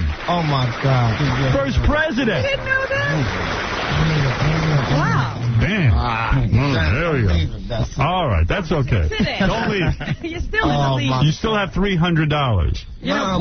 Even though your score doesn't reflect that. So I lose $200 every time. Don't worry.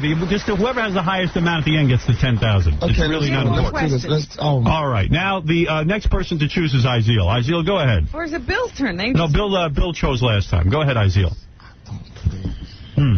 He's having a Let me get another famous one. All right. Famous couples? You got it for 400? Okay. Fill in the blank. Sonny and blank. Cher. That is correct for 400. Category. You ain't going to run on that. I'm going to go to Charlie. Charlie, go ahead. History. History, go ahead. For how much? You got 100, 200? I want $500 again. $100. 500. 500, excuse me. Okay. The American flag has how many stripes? 52. That is wrong. Sorry. All right. Let's go to Bill. Bill, how many stripes on the flag? Stripes. Stripes. 25. 25 is wrong. Sorry. And let's go to Iziel. 13. 13, did you say? Yes, I did. That is correct, sir. How much was that for? That is for 500. You're up to 900. You're up to 900, Iziel. Thank you. Let's see. Bill, you get the next question. Go ahead. Do you want to know where everybody stands right now? Yeah, because the guy doing the scoring in the back is getting it all wrong. All right. Iziel is at 900. Right. Charlie is at minus 200. Minus 200. And Bill is at minus 700. All right, minus 700. Okay. All right, here we go. You better keep score because the scores in front of me are not correct. Everything falls apart when we do this. Let's go to Bill. Bill, you choose a category. Famous couples. Sorry? Famous couples. Famous couples, and the only amounts left are, let's see, 100 and 300. That's it. Oh, we even did 100. You only have 300 left, so let's go to 300. Is that correct? On famous couples, we still have 100 left, too? Okay. Here it is. Ready? Beauty and the blank. Fill in the blank. Beauty and the blank. Beauty Queen? Beauty Queen would be wrong. I'm going to go to Iziel. Beauty. The $100? And the Beast. 300. Sorry? 300. And the Beast. And the Beast is correct. Wow. Is that Iziel? Yeah, Iziel, you choose the category now. It's turning into a real competition. Oh, yeah. Well, I'm going to say, give me another. You could have famous couples for 100. Math? Famous couples. All right, for 100. The only one left. Here we go. Hansel and blank. Gretel. That is correct. Let's go to Charlie. Math, politicians, history, or potpourri? Any one of them, Charlie. Anybody need a shot at tequila? Math. Math? Okay, here we go. For how many? 400. 400. 500. 500. How many inches are there in a foot? How many inches? 6 inches in a foot is wrong. Let's go to Bill. Minus 700. No. Bill, go ahead. How many inches in a foot? 6 inches.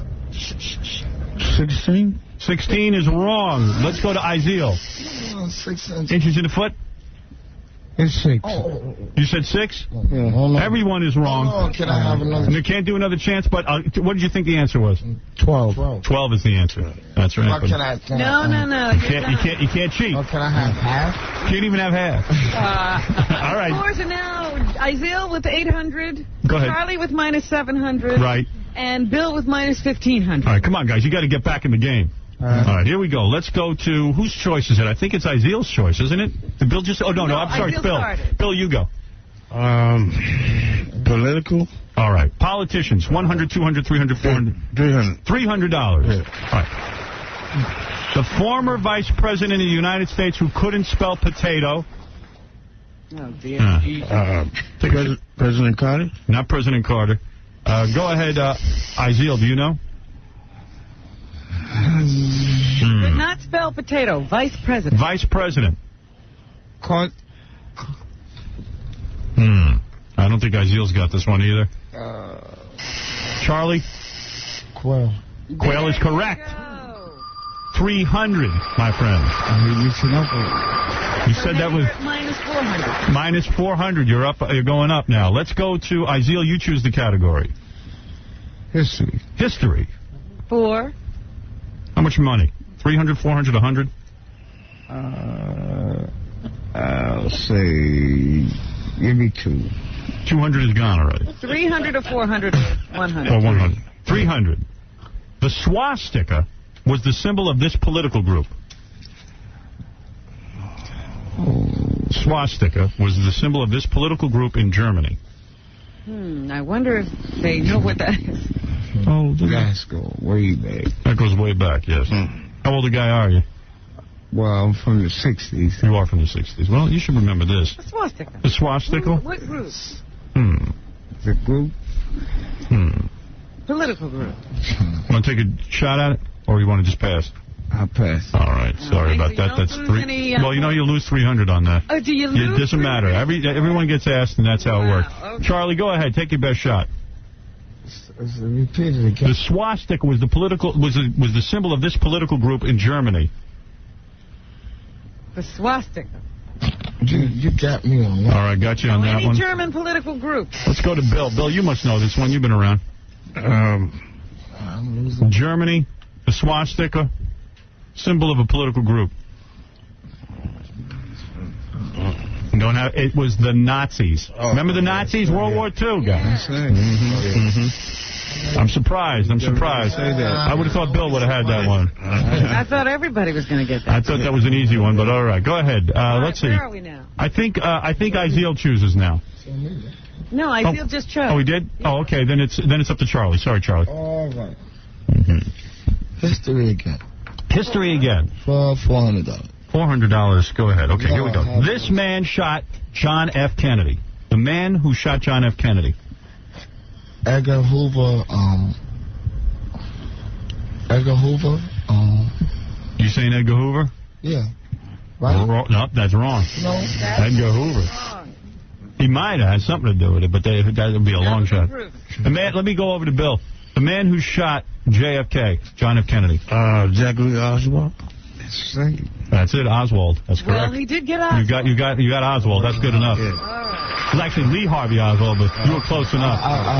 You get 400 on that. Okay. All right, that's good. Help much. Yeah, don't help. You're way in the hole at 1,700. You know what I mean? The only guy who's still in the plus column is Iziel at 200. I think. I don't even know. I don't have nothing to do. As far as I know, Iziel has I don't have a thing to do. I'm not sure. I got... Everybody's... We got conflicting scores here, but I'm going with you. All right, anyway, let's go to... Bill. Bill, you pick. History. History. For 100. 100. All right, here we go. This man discovered America. Christopher Columbus. There it is. Yes. You are on a roll, my friend. Let's go over to Iziel. Iziel, you choose whatever you want. Give me a piece of history. I like history. History's gone. Oh. You got politicians, mathematics, and potpourri. Potpourri just be general knowledge. Give me potpourri. Potpourri for how much? Potpourri 400. 100? 100. All right. This is another name for frozen water. Ice water? That's good enough. Ice. That's right. I'm taking that. Come on. Ice water is frozen water. Ice. Well, it's good enough. I like it. I'm going with ice. Yeah, really. I'm happy when somebody gets one right. Edgar Hoover's a vacuum cleaner. I'm telling you right now. All right, let's go over to Charlie. Charlie, this is your big chance. Charlie, you better get a good amount going here. Listen. Potpourri. Or something like this. Politicians. Politicians you could go for. Mathematics. What do you want? Don't get defeated here. We still got plenty of questions left. Politicians for 500. Okay. All right, politicians for 500. The cokehead mayor of Washington, D.C. Who was the cokehead mayor of Washington, D.C.? This here's an easy one. This guy was running Washington, D.C., got busted for cocaine. Who was The mayor? The mayor. Black guy. Black guy, that's correct. Is that it? Close enough. We can't take that as an answer. I'll take the first or last one. Barry. That's it. You got it. Marion Barry. 500 points. 500 points. So that puts him at minus I want my money back. Is he back to minus 600? Yeah. Good for you, man. You're almost up there.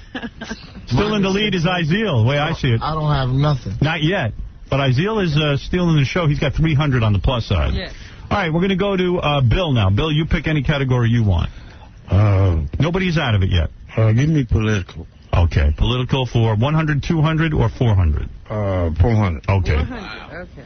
Name the former president shot by John Hinckley, Jr. Who was shot by John Hinckley? Which president? Took a bullet. One of these presidents got shot. Ronald Reagan? That is correct for 400. Damn. Now it's heating up. Oh, come on. Izeal, you're next. You're the only man in the plus column with 300 after all this nonsense.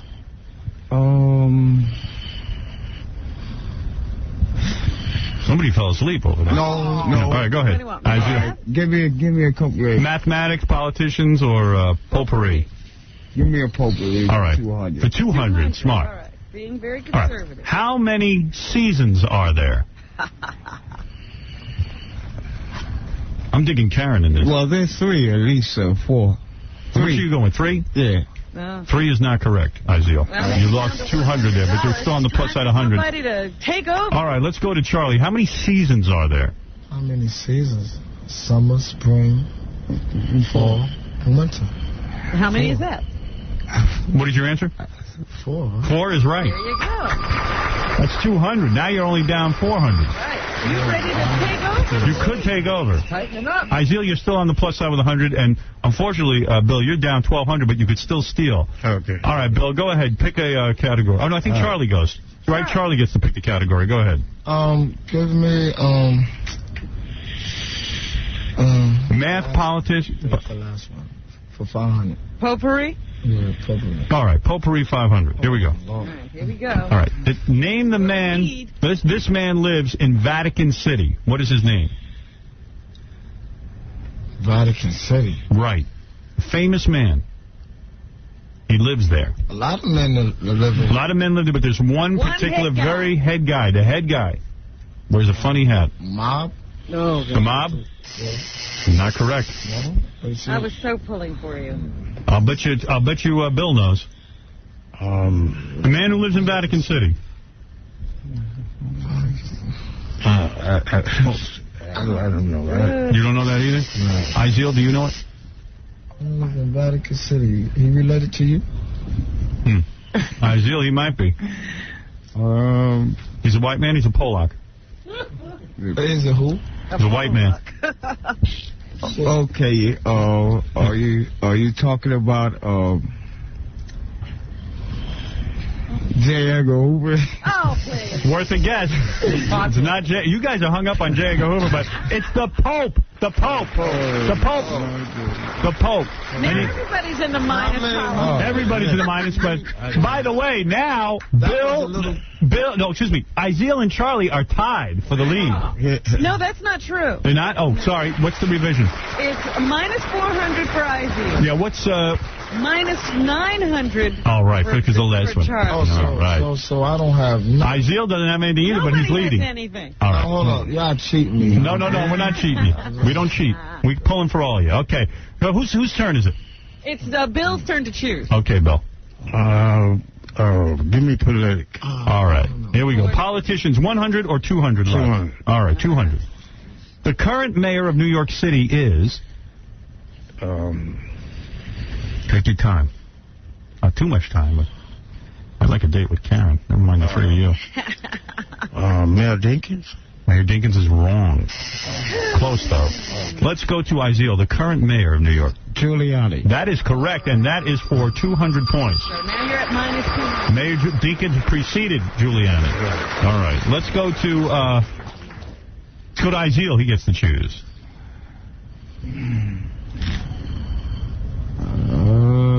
Izeal in the lead at minus 200. Math, politics, or potpourri? You got mathematics, 100, 200, 300, 400, politicians, or potpourri? Give me potpourri for 3. 3, okay. 300, okay. There are how many quarts in a gallon? How many quarts in a gallon? Right. They are... quarts in a gallon. They are 8 quarts in a gallon. I'm sorry, that's wrong. I'm going to move over to your other opponent, Charlie. Okay. Quarts in a gallon, Charlie. You could go way up. How many? 2. 2 is wrong. Let's go over to Bill. Bill, quarts in a gallon? I'm leaving. 12. How many quarts in a gallon? 12. 12 is wrong. Guys, 4 quarts in a gallon. 4 quarts. I figured that was going to steal. I thought someone was going to steal. No stealing that time. All right. Well, listen, there isn't much left. Who's left here? Izeal is at minus 500. Charlie's at minus 1,200, and Bill's at minus 2,200. The biggest minus we've The biggest minus. Who's the biggest? Bill's way down right now. All right. Maybe we should give this to the person with the highest points regardless. No. Right now, I'm going to tell you, Izeal is in the lead, but Charlie isn't that far behind. No, he could take it on. Whose turn is it now, Gary? You keeping track for me? We're not getting a kick out of this. Of course we are. We rusty. Yeah, you guys got it. Izeal just chose, so that would be Charlie now. All right, Charlie, you choose a category. I don't want to pick nothing. You don't? You're taking your math. Okay. Math? You're not that far behind. You want to go for 400? Yeah. All right, here we go. This one I feel lucky for you. A square has how many sides? A square? Yeah. Take your time. 4 is correct. Very good. That's $400 right there. So that puts you at minus 800. Minus 800. You're very close now to taking the lead. Don't get discouraged. You can still take the lead. Yeah, don't hang yourself over this. All right, let's go to Bill. Bill, choose a category. Can I get political? Okay, politicians for 100. The current president of the United States. Current? Yeah. Take your time. Bill Clinton? Who? Bill Clinton? That is correct. I don't think nice. Sure. Maybe be sure, but he got it right. Izeal, you're up now. There's only a couple of points left. Math and potpourri. So math for 100, 200, and 300, and potpourri for 400. What's it going to be? Want me to choose for you? Yeah. Want to take potpourri for 400? All right. All right. All right. The 2 testaments of the Bible are named this. 2 testaments. 2 testaments of the Bible are named this. Be careful, Charlie looks confident. The book of Genesis. Go ahead. And the first will and testament. First will and testament, book of Genesis are wrong. That cost you 400. Let's go over to Charlie. Charlie, the 2 books testaments. The 2 testaments. 2 testaments of the Bible, right? Of the Bible. I guess? Yes? No? I should know that. Absolutely, you should know that. The 2 testaments. Any religious training in your past? Yes. All right. The 2 testaments. I can't do it. All right, I'm going to move on to Bill. Bill, go ahead. Bill, Old Testament, New Testament? That is correct. The Old Testament and the New Testament. See, you stole that question. I got to tell you something. Bill, with that answer, now is only at minus 1,700. No, Bill is at minus 1,900. Oh, ninth. Well, I don't know.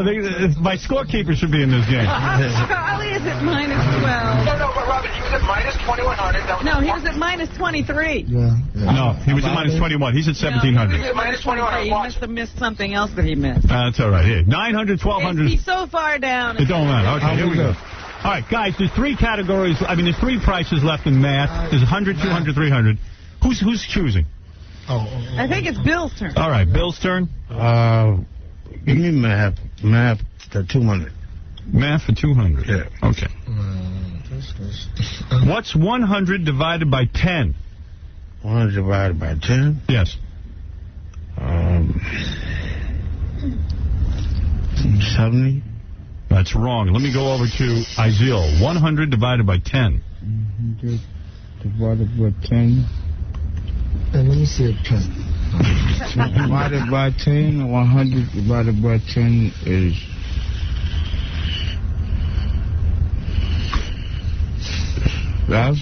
What?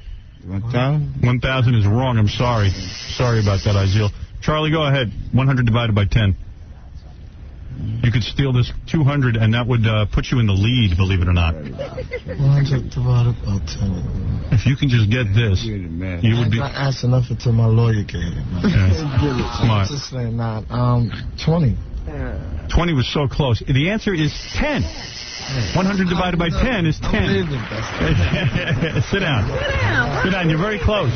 He's always leaving. You could still win. You could still win, technically. All right, let's see. Charlie, actually, you get to choose, I think, right? Does Charlie get to choose? Come on. Yeah, go ahead. What time does this come on? What channel do this come on? What's the difference? You're not home. All right, here we go, Charlie. Choose something from math. Oh, that's a low blow. Well, I'm right? That's a low blow. I take it back. Go ahead. Let's see. We got two categories, math, 100 and 300. Get my pen out.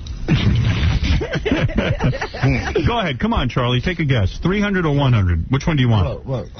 Just give me 300. All right, here we go. You could still get in the lead if you answer this one. Look. What is 300 plus 400? What is 300 plus 400? Go ahead. 700. You are in the lead. You are now in the lead. When it's on the money, well, looks to me like they're tied, but... Oh, yeah, you're tied. I'm sorry. You're tied. You're at a minus 1,100. All right, Bill. Who's tied? You and Izil. You and Izil. Izil and Charlie are tied. All right, let's go to Bill. Okay. I ain't got no choice. Math for 100. You get to answer first, though. Oh, God. What is 5 times 6? 5 times 6.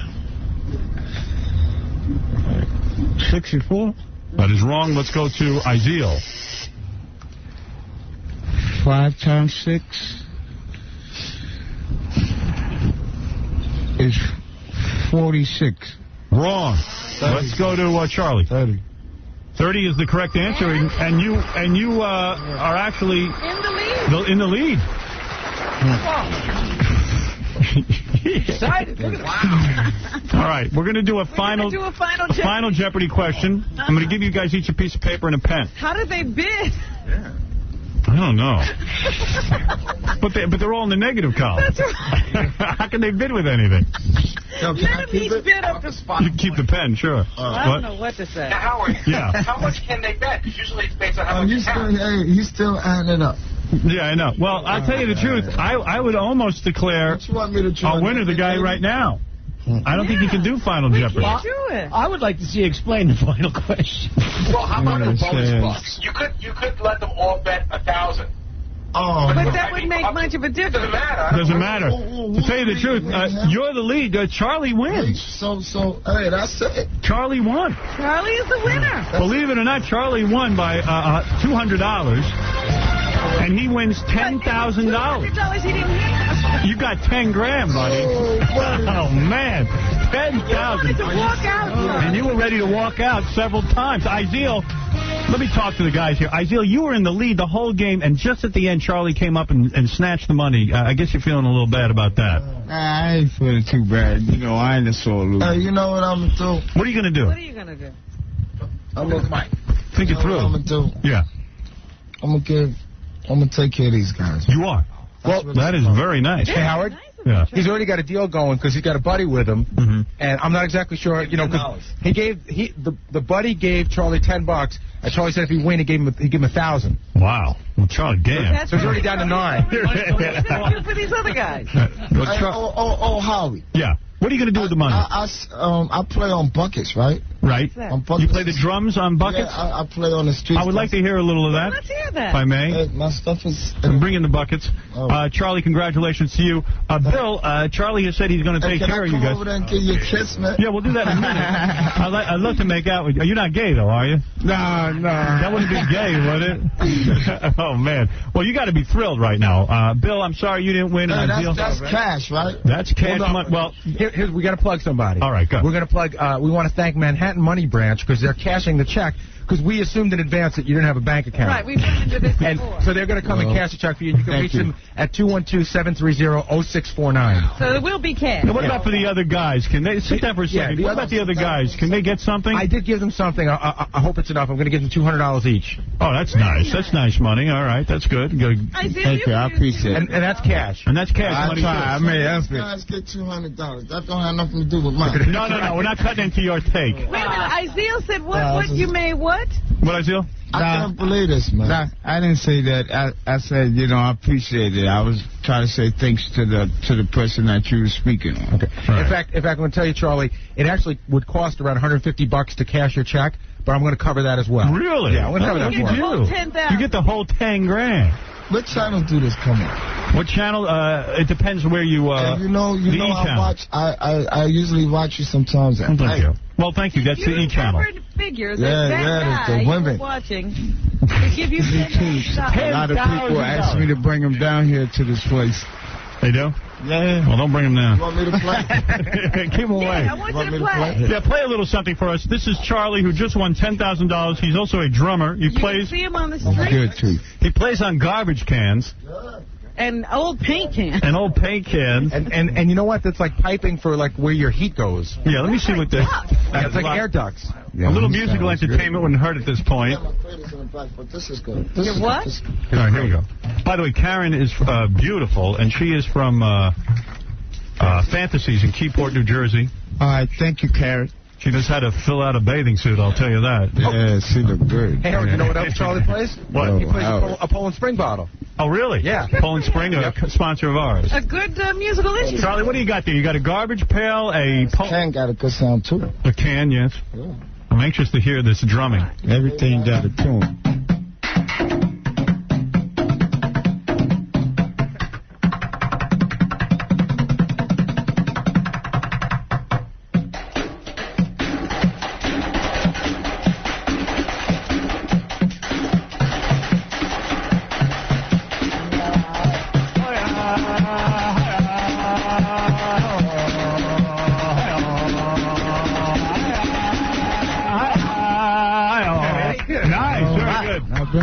That reminds me of Africa. Leopards racing or elephants.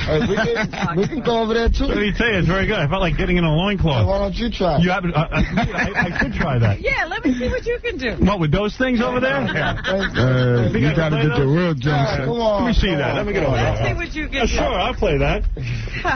Why not? It's a celebration. You know how to play drums, too.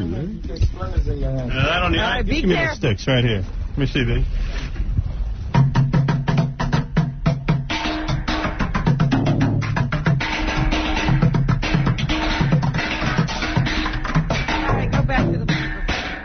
How about that? Oh, that's not good. Thank you. Thank you very much. Congratulations. All right. Good luck to you. Good luck to you. Assalamu alaikum, my Islamic friend. And thanks for playing Homeless Jeopardy. Yeah. I'm hey. My drumming. You're the man.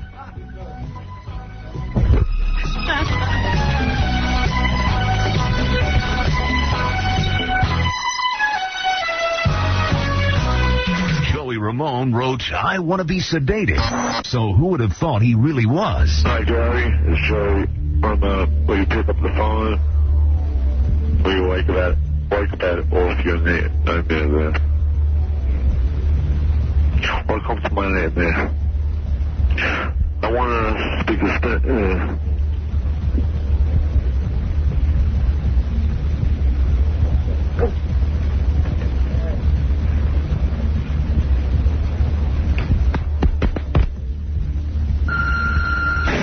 preceding message was brought to you by Jack Daniels and Mr. Jim B. You're listening to a man who falls apart from just looking at a liquor ad.